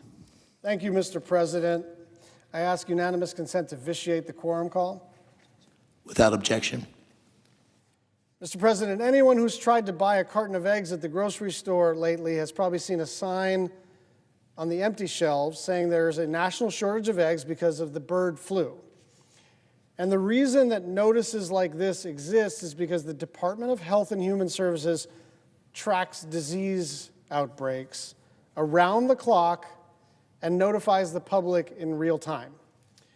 And of course, we take that for granted. We should take that for granted. It's the kind of thing that the government just does and that we normally don't argue about. There are lots of things for us to argue about, but whether or not the government should tell us if there's a public health problem has never been something that we've argued about. We take it for granted, but it's an invaluable service that keeps the public safe and healthy, which is why it was so bizarre that in one of his first acts as president, Donald Trump suspended all communications from HHS, health advisories, scientific reports, updates on the website, all of it. Now, what is that supposed to do other than keep people from getting the information that they need to keep their families healthy? This is about being able to know if a certain kind of meat or vegetable has been contaminated and staying away from it. For instance, when there was an E. coli outbreak at McDonald's last year, the FDA immediately sent out an alert, which the press picked up on and warned the public about. Those communications are paused. Cucumbers at Costco was another example. E. coli at McDonald's, and I don't mean to pick on these particular companies. Lots of retail operations have their various public health problems. And I understand elections have consequences, right? And it is within the scope of a new administration. It is reasonable for them to kind of take a look at all public policy and implement their own public policy. But look, this is a little nuts. And I'm assuming that there was a person in the White House, or in the transition team, writing up a bunch of executive orders and thinking through an ideological lens or even like an electoral lens. Fair enough. And they wanted to have a bunch of executive orders ready to roll. And so day one, boom, nothing coming out of HHS. But the problem is that this isn't partisan. This isn't what people thought they were voting for. And this really could jeopardize the public health. And so the resolution I'm introducing and asking for unanimous consent on is very simple. It reaffirms the very basic belief that people deserve to have timely and accurate information relevant to their health and well-being. We're not arguing about a COVID response, right? We just want to know if there's a problem in what you're about to eat. And suspending those communications has nothing to do with party. It has to do with keeping everybody safe. And so if there is a problem during this pause, the Department of Health and Human Services will not communicate to the public about it. And so, as if in legislative session and notwithstanding Rule 22, I ask unanimous consent that the Senate proceed to the consideration of my resolution at the desk. Further, that the resolution be agreed to, the preamble be agreed to, and that the motions to reconsider be considered made and laid upon the table with no intervening action or debate. Is there objection? The senator from Florida. Mr. President, reserving the right to object. I think all of us, I agree with my colleague that we can agree it's very important that the American people have readily available access to accurate and timely public health information. I don't think anyone disputes that, and no one should have to doubt the important work done by the Department of Health and Human Services to provide the American people with the information they need to remain healthy and safe. But this resolution is unnecessary. The new administration just took office and issued a temporary pause until February 1 on all communications coming from its agencies without approval. They have every right to do this. To be frank, they have a lot of problems to solve from the prior administration. I hope we can focus on confirming nominees quickly. The sooner his team gets in place, the sooner he can deliver on his promises to the American people. Therefore, I object. And I ask that the following remarks appear in a different part of the journal. Without objection. Thank you, Mr. President. A new story was published today about the extent of Mr. Robert F. Kennedy's involvement in the 2019 measles outbreak in Samoa, and it shot a chill down my spine. And I am not, that's not a rhetorical flourish. I read it and I felt hot. I felt angry. I felt worried. We already know that he flew halfway across the world to Samoa to spread lies about the measles vaccine and discourage people from taking it. We already know that as a result, there was a measles outbreak. 5,000 people got measles. 83 people died. 79 of them were children. But I think there is a new fact here that is worth lingering on. He saw it as a great research opportunity. He saw it as a great research opportunity. He literally took an informatics expert, someone who studies how people receive information, and he took him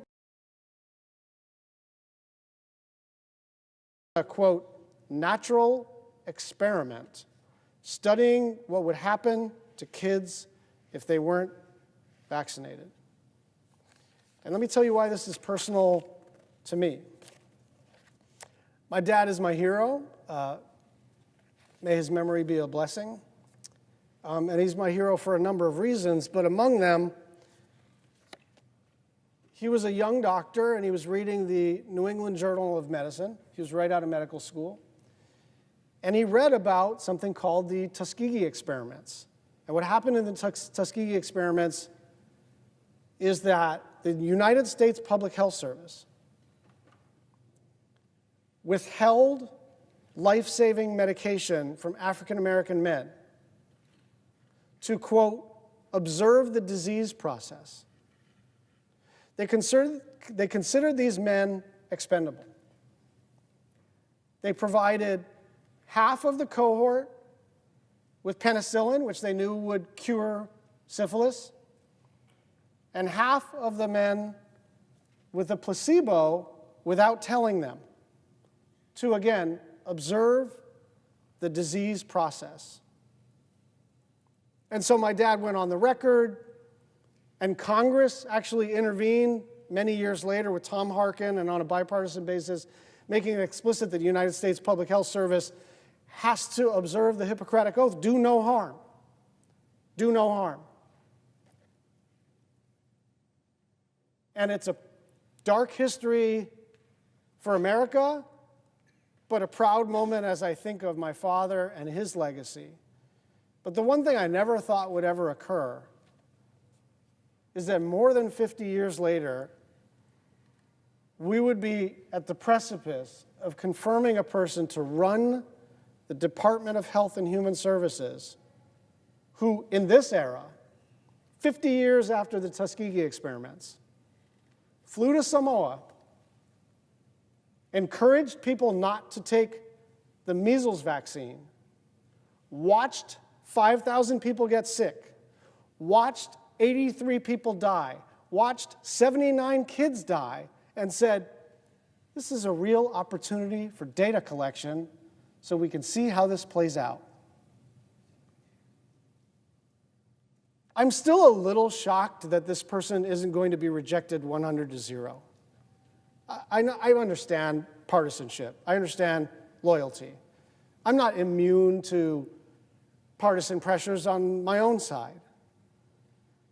But this guy's different. This guy is about to run a Department of Health and Human Services. And he doesn't have just like one weird idea about one certain aspect of public health. He's a person who has flown across the planet to cause outbreaks of diseases that are generations in our past. And to add insult to injury, he is repeating the moral mistakes of the Tuskegee experiment that has been actually outlawed by the United States Congress. And so I'll be talking about this more, but I'm just hoping that we fight about a lot of stuff in this building. But I know that there are a lot of people on both sides of the aisle that take their obligation seriously to provide advice and consent to the President of the United States, whether you voted for him or not, whether your state voted for him or not, that this is an opportunity to say we're a separate and co-equal branch of government, and if you're a Republican, say, listen, I support this president, but I don't support this nominee because I don't want measles or mumps or rubella or polio to make a comeback. I yield the floor.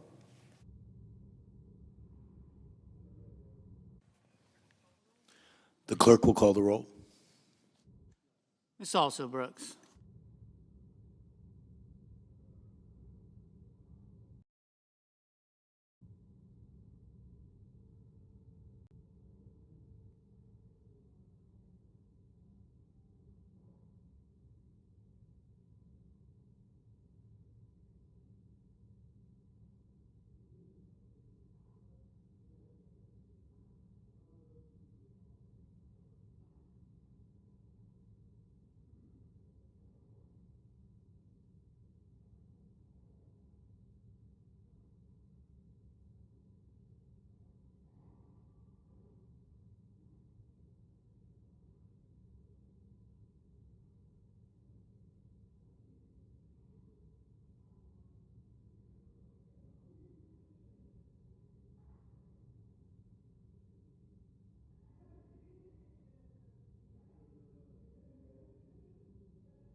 The senator from Virginia. Could I inquire, are we in a quorum call?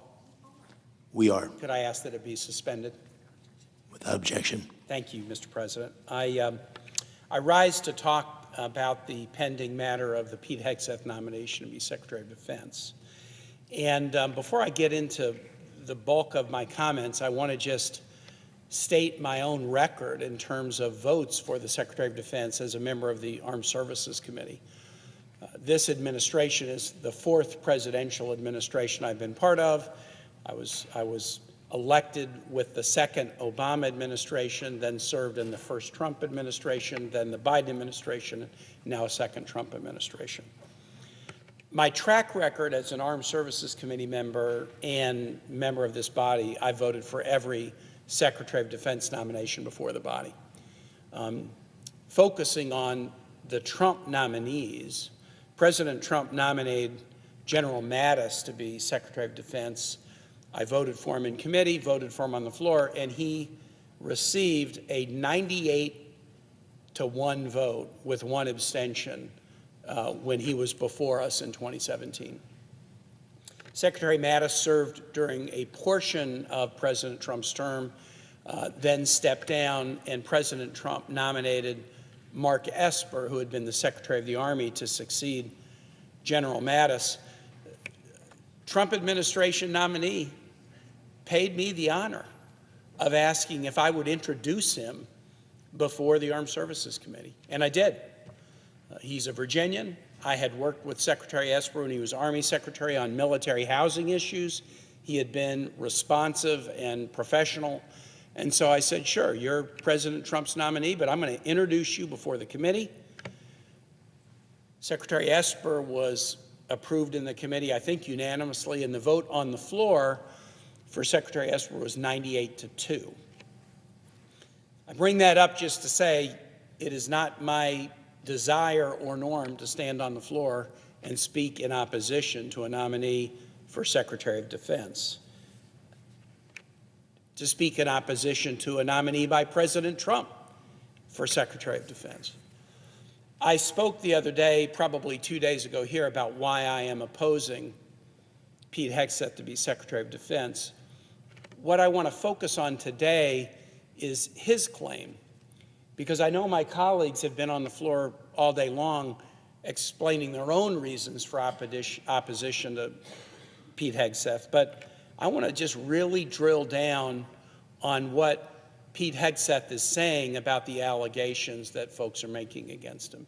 And this was pretty apparent in the committee hearing a week ago Tuesday, and it has been consistent since. It was most clear in a recitation that he had back and forth with Senator Kelly of Arizona.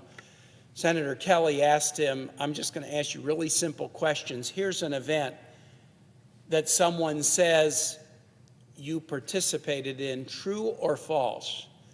And again and again and again, what Pete Hegseth said was anonymous smears. He didn't say false, because if you say false to something that you have done, it could verge on perjury. He didn't say true, because if you say true to these kinds of allegations, it could be disqualifying. So it was a very interesting litany where again and again and again, Senator Kelly said, here's an event, true or false, anonymous smears. Anonymous smears was a very, very sophisticated way of not answering the question. And yet, even as I examined Pete Hegseth about marital infidelity, about a sexual assault allegation alleged against him, led him to make a payout to the complainant, about allegations of spousal abuse, again and again what he said was anonymous smears. And so what I want to do during my time today, since I've already laid out sort of my bill of particulars about why I'm not supporting his nomination, I want to focus on this. The claims that have been made against Pete Hegseth, they're not anonymous, and they're not smears. They're not anonymous, and they're not smears. Let me start with not anonymous. To begin with, many of the claims are claims that have been admitted by Pete Hegseth. So let's start with the man himself. He has admitted serial infidelity in both of his first two marriages. He told me at the committee hearing he took an oath of fidelity to his wife, but he admitted to serial infidelity. That's not an irrelevant factor when we're analyzing whether someone who takes an oath to become Secretary of Defense is able to carry out that oath.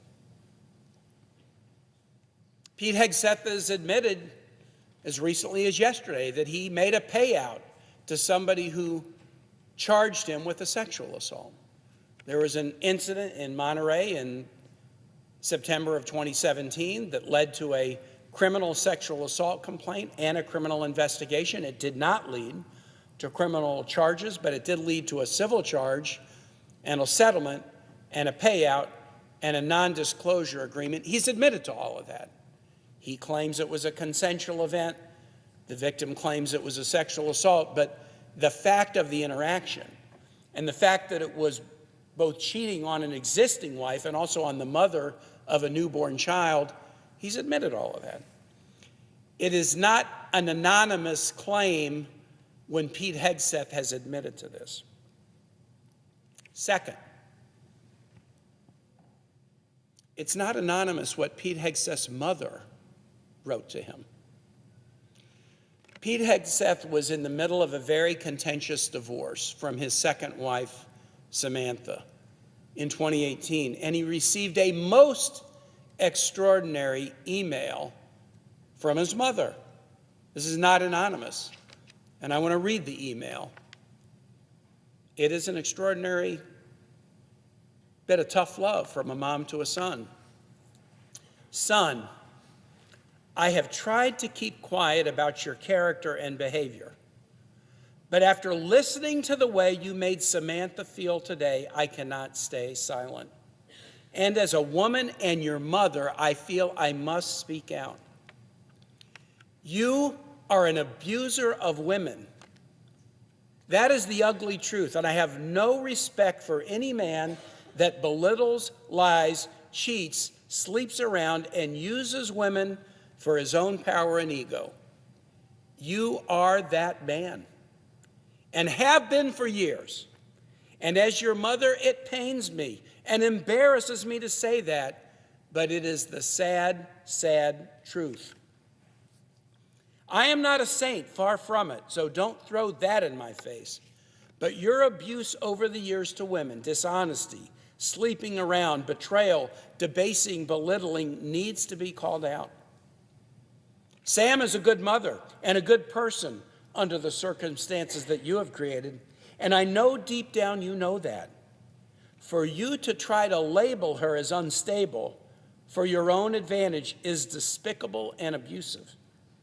Is there any sense of decency left in you? She did not ask for or deserve any of that, which has come to her by your hand. Neither did Meredith. Meredith is the first wife. I know you think this is a big competition and that we have taken her side. Bunk. We are on the side of good, and that is not you. Go ahead and call me self-righteous. I don't care. Don't you dare run to her and cry foul that we shared this. That's what babies do. It's time for someone. I wish it was a strong man to stand up to your abusive behavior and call it out, especially against women. We still love you, but we are broken by your behavior and lack of character. I don't want to write emails like this and never thought I would. If it damages our relationship further, then so be it, but at least I have said my piece. And yes, we are praying for you. And you don't deserve to know how we are praying, so skip the snarky reply. I don't want an answer to this. I don't want to debate with you. You twist and abuse everything I say anyway. But on behalf of all women, and I know it's many, you have abused in some way, I say get some help and take an honest look at yourself Mom.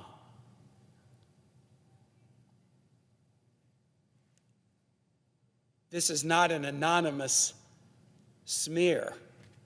I know a little bit about mother's love. I know a little bit about mother's tough love. This is not an anonymous smear, but it is an extraordinary, painful, candid rebuke.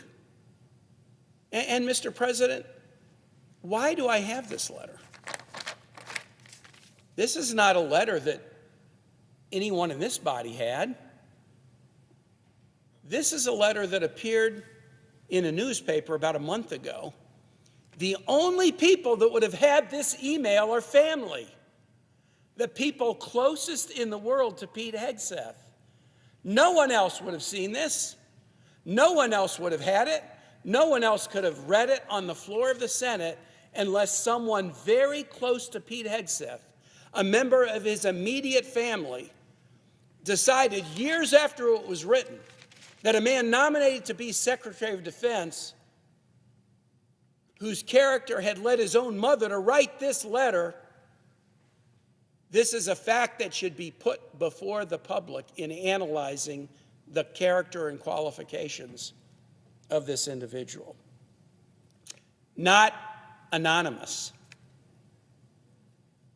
Pete Hegseth's former sister-in-law, Danielle Hegseth, who had been married to his brother, Nathaniel, submitted an affidavit that is in the Senate records available to all of my colleagues, and all have read this affidavit or made a decision that they didn't want to read it, but it's available to all of us.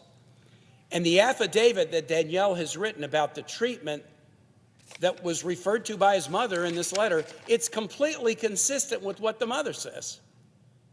The mother wrote this. It's now public. Danielle has signed an affidavit about it. It's now public, and it's completely consistent with what the mother said. Danielle Hegseth is not anonymous. There's a whistleblower report that is available to all Senate members. I read it 10 days ago. It's for members only, but it's available to all 100 of us. And I hope all of my colleagues have read it.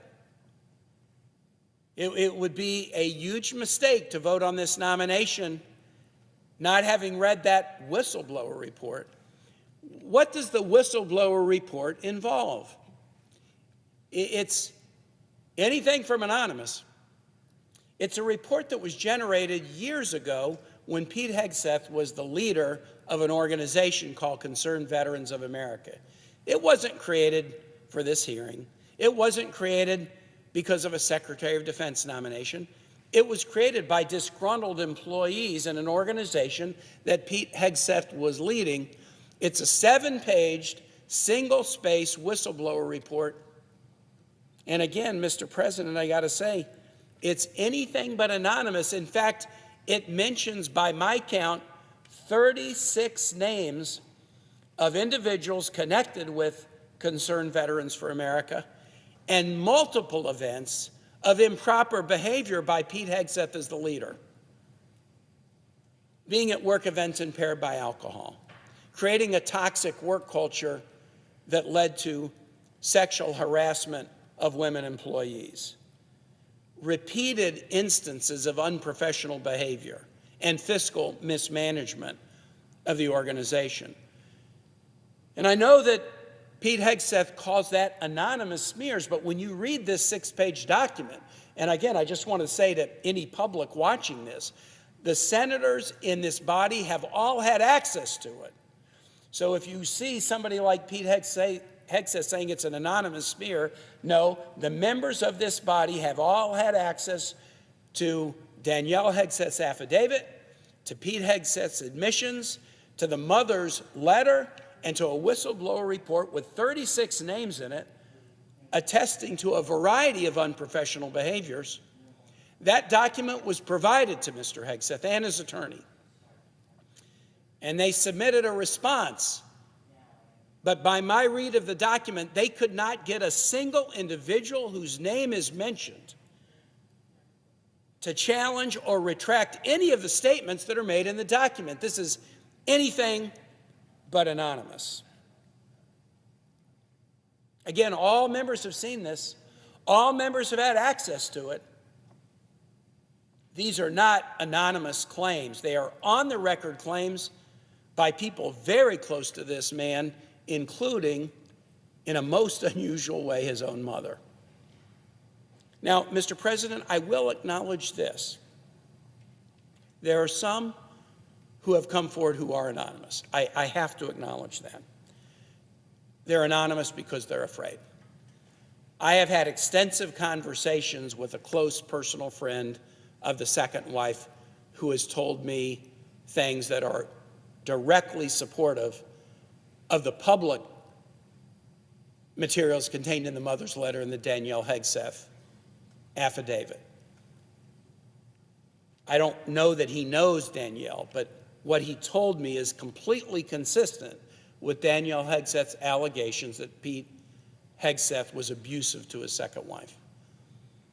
But this individual is afraid to come forward and have his name mentioned because he believes that if his name was mentioned, he would be subject to abuse and potentially violence.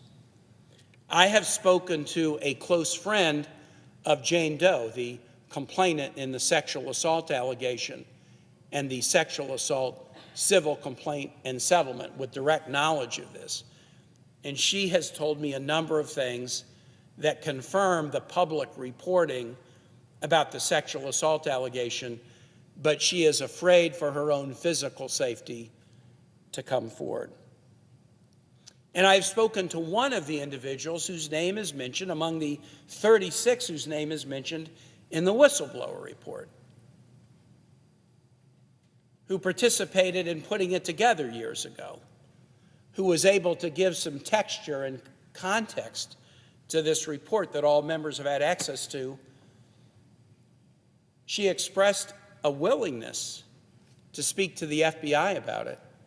She doesn't want to come forward publicly because she's afraid, but she expressed a willingness. Mr. President, get this. She expressed a willingness weeks ago to talk to the FBI about the whistleblower report, which they had. And as of 2 hours ago, the FBI has not been in contact with a single individual whose name is mentioned in this whistleblower report. Now, we already know that the FBI, in their initial investigation, they did not reach out to either of the wives, wife one and wife two. They didn't reach out. I haven't seen the FBI report. I'm not allowed to see it. It's only accessible by our committee chair and ranking. But I asked Senator Reid, was there any reference to, was there any evidence that either of the first wives were interviewed? I mean, you had the letter from the mother. Why wouldn't you go talk to the wives about the behavior? The FBI didn't talk to the first or second wife. They had to go back and do an interview after we brought that up, that they hadn't even done it. And they did a cursory interview about Mr. Hegseth's drinking, but didn't ask him about the abuse allegations.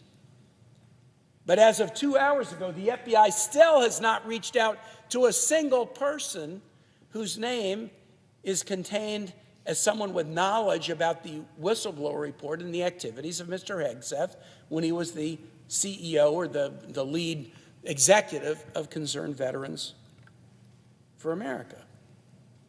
I am saddened that a friend of wife two, that a friend of Jane Doe, that somebody who is a whistleblower is so physically afraid to come forward and say what they know because of fears of violence against them. That makes me sad, but I will state my reputation on this. What they have told me is a direct match and an affirmation of the material contained in the public accounts from the mother, from Pete Hegseth's own admissions, from the sexual assault facts that we know, from the Danielle Hegseth affidavit. So, Mr. President, I've taken some time to go over this to show that the material that this body is considering is not anonymous, and now I want to turn to the second. It's not a smear. The Pete Hegseth allegation seems to be that this is all created at the last minute to try to derail him from being Secretary of Defense. And in that way, it's a smear. couldn't be farther from the truth. The sexual assault claim happened years ago. It was not created to try to stop Pete. The whistleblower report was written more than a decade ago. It was not written to stop Pete Hegseth from being Secretary of Defense. Pete Hegseth has admitted to serial infidelity years ago. Those allegations were not brought up to stop Pete Hegseth from being Secretary of Defense. And finally, this letter from Pete Hegseth's mother, it was sent years ago. And it wasn't sent to stop Pete Hegseth from being Secretary of Defense. It was sent, as his own mother has recently stated in media interviews, as a message of love. This painful, painful email was sent to her son as a message of love. None of this material was a smear. None of this material was created once Pete Hegseth was nominated to be Secretary of Defense to try to stop him. This material has been around for many, many years and was created contemporaneously with abuse that he was visiting upon others because people were trying to stop him. They were trying to stop him as a message of love. They were praying for him. They were encouraging him to look in the mirror and improve. And yet he says, this is all a smear. That is not the case. They're not smears. They are clear and consistent and contemporaneous reports of the behavior, judgment, impulse control, and character of this nominee for the most important cabinet position that any president will forward to the United States Senate. Mr. President, I'm going to conclude and just say this. We can do better. As a nation, we can do better. As a United States Senate, we can do better. Supporters of President Trump can do better. Members of the military can do better. Veterans can do better. Blue Star families. I'm one. My kid's a Marine reservist. We can do better. We need to do better. We need to do better by our active duty. We need to do better by our Guard and Reserve. We need to do better by DOD civilians. We need to do better by military families. We need to do better by defense contractors. We need to do better by all who care about the important mission of the American military, and we can do better. Mr. President, you and I both know this. There are so many good public officials who have aligned on the Republican side, who have supported President Trump, who have their own credentials in this body.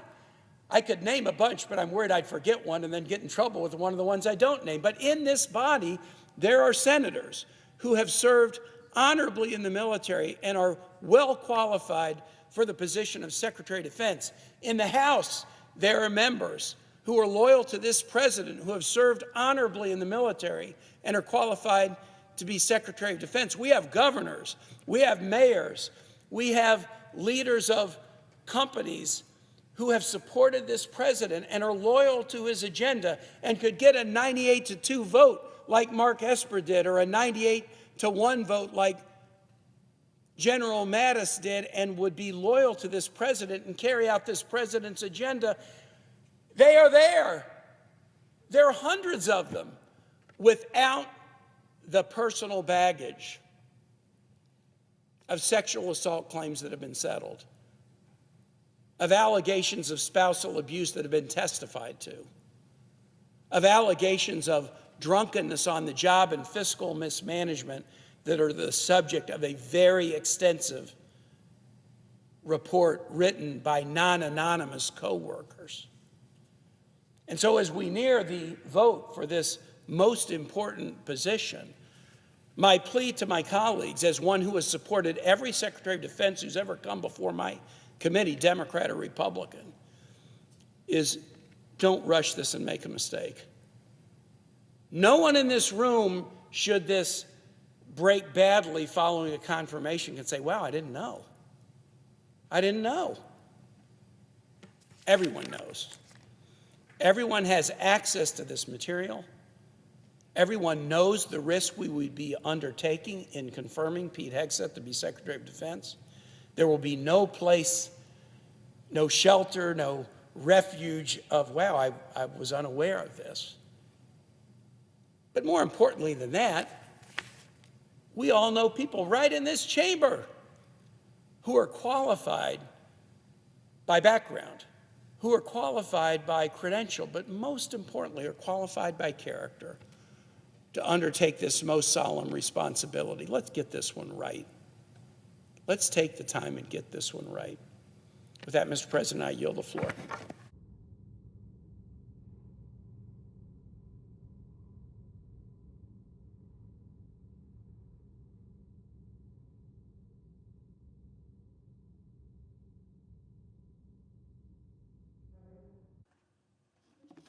Senator from Virginia. I suggest the absence of quorum. The clerk will call the roll. It's also Brooks.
Mr. President, I ask to suspend the quorum call.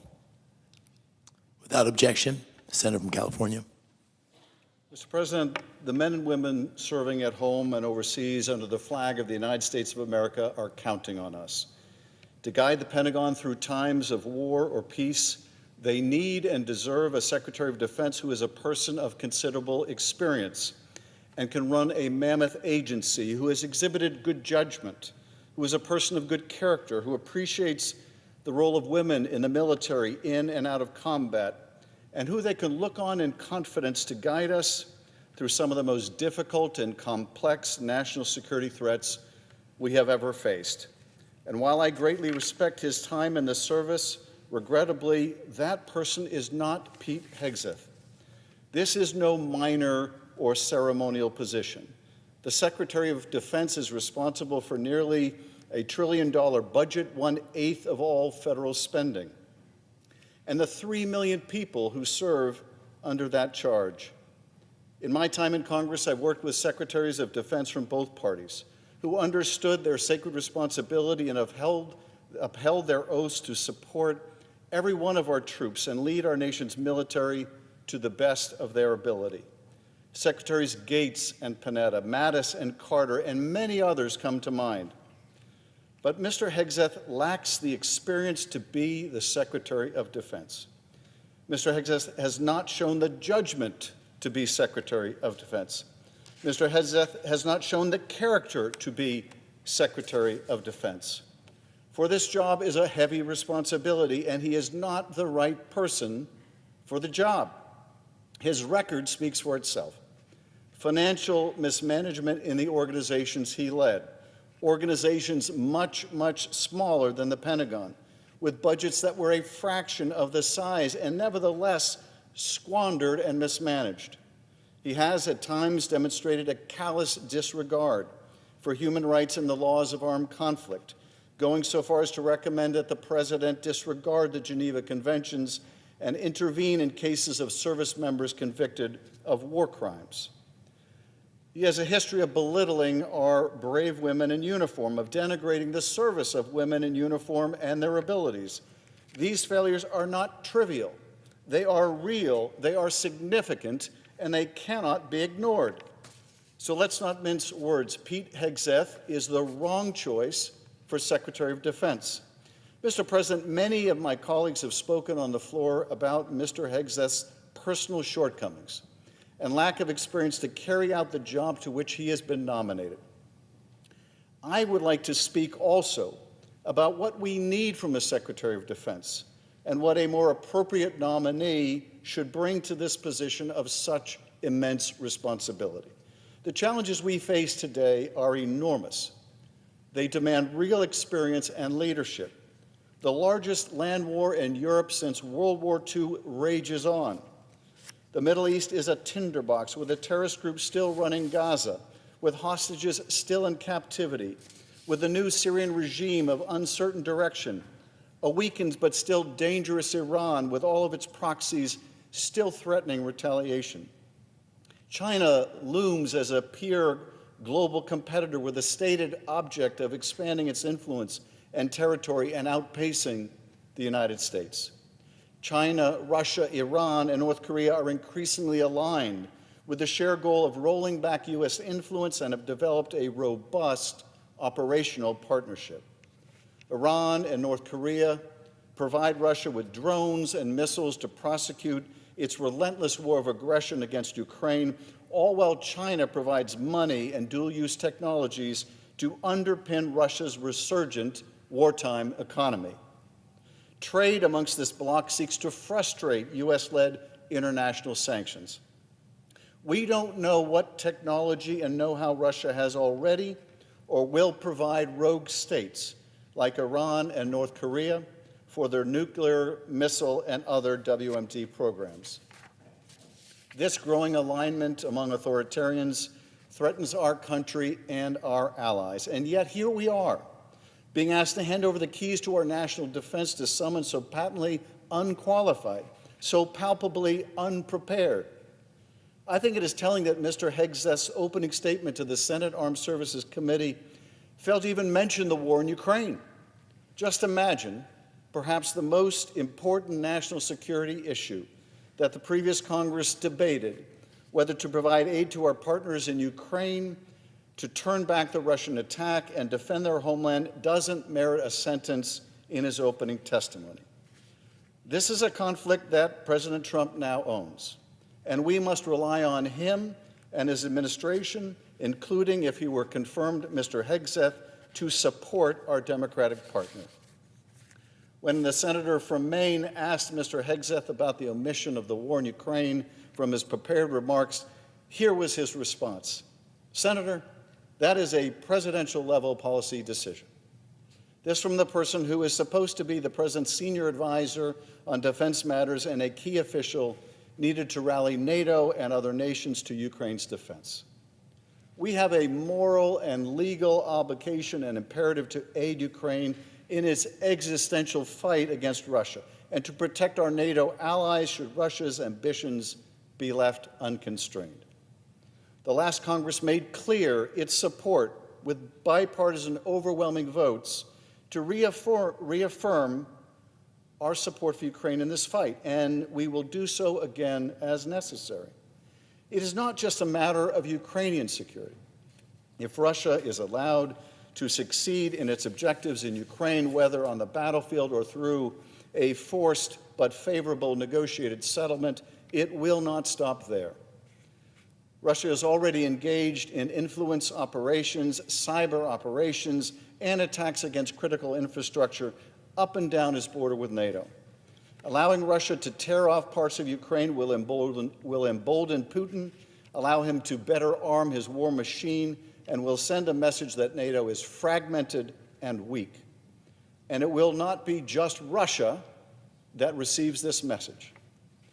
Xi Jinping is watching intently what is happening with Ukraine and whether America will continue to defend its allies and its values.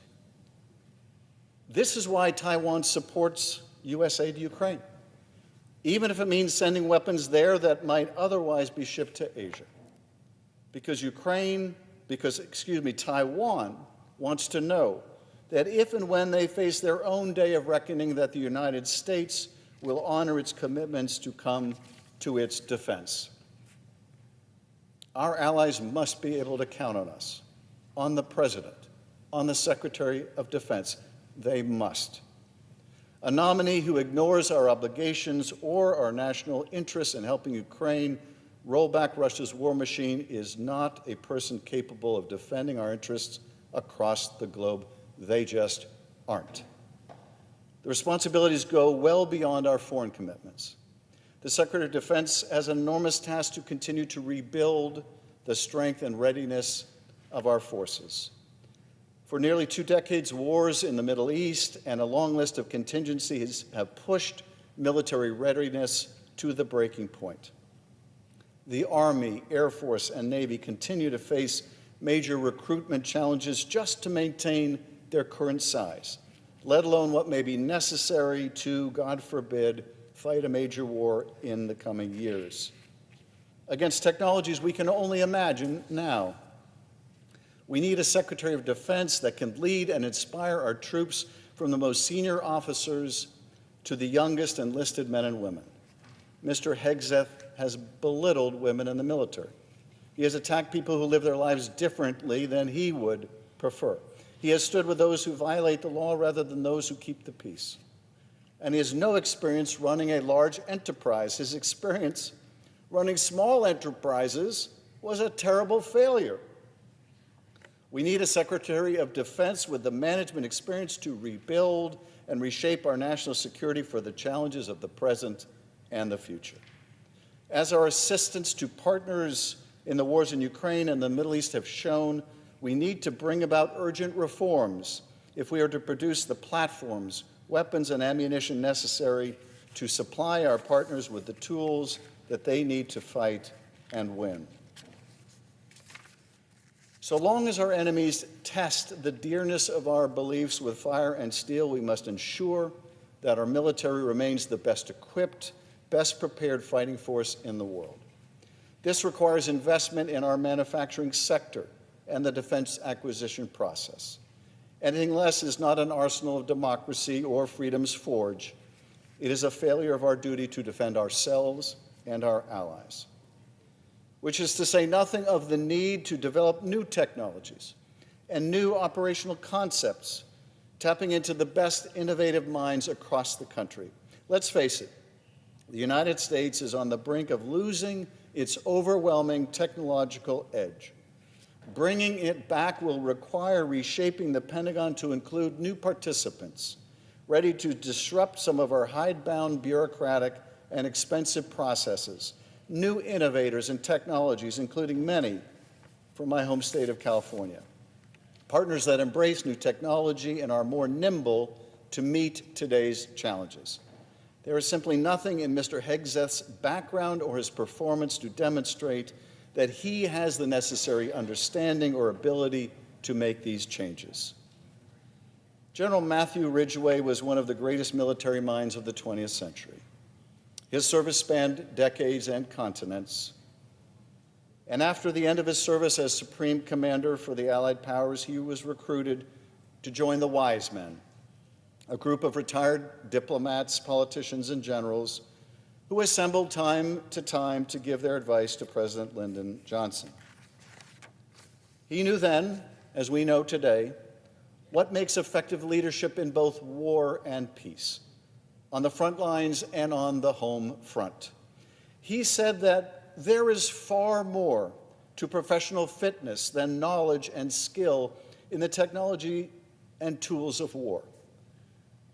These the officer must have, but the final test of his ability is not in what he knows, but in what he is.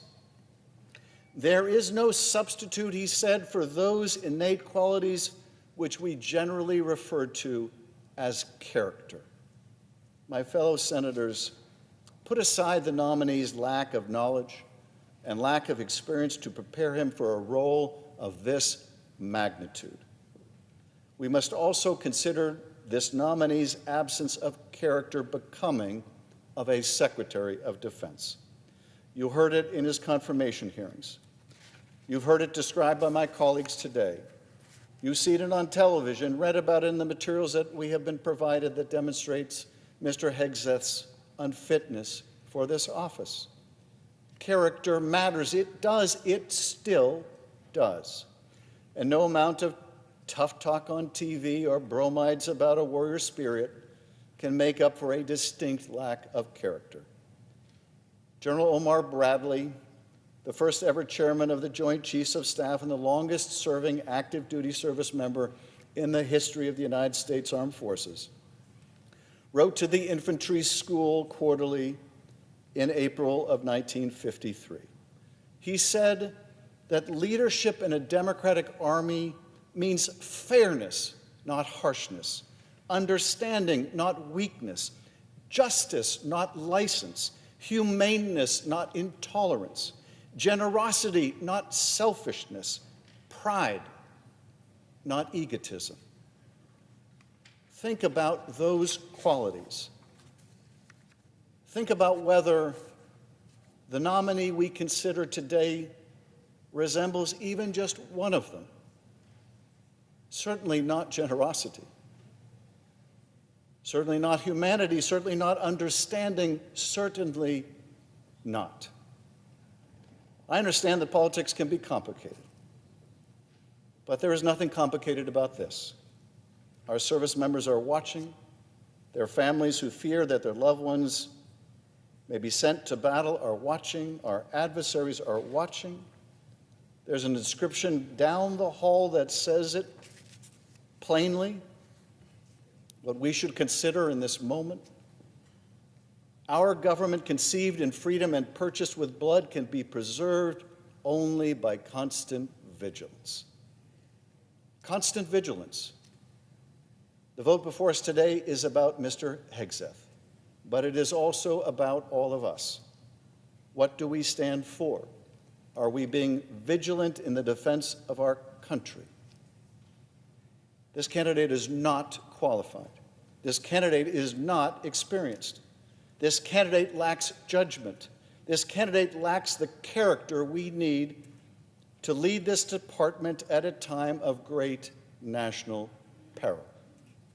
He is simply the wrong one for the job. I urge a no vote, and I yield back.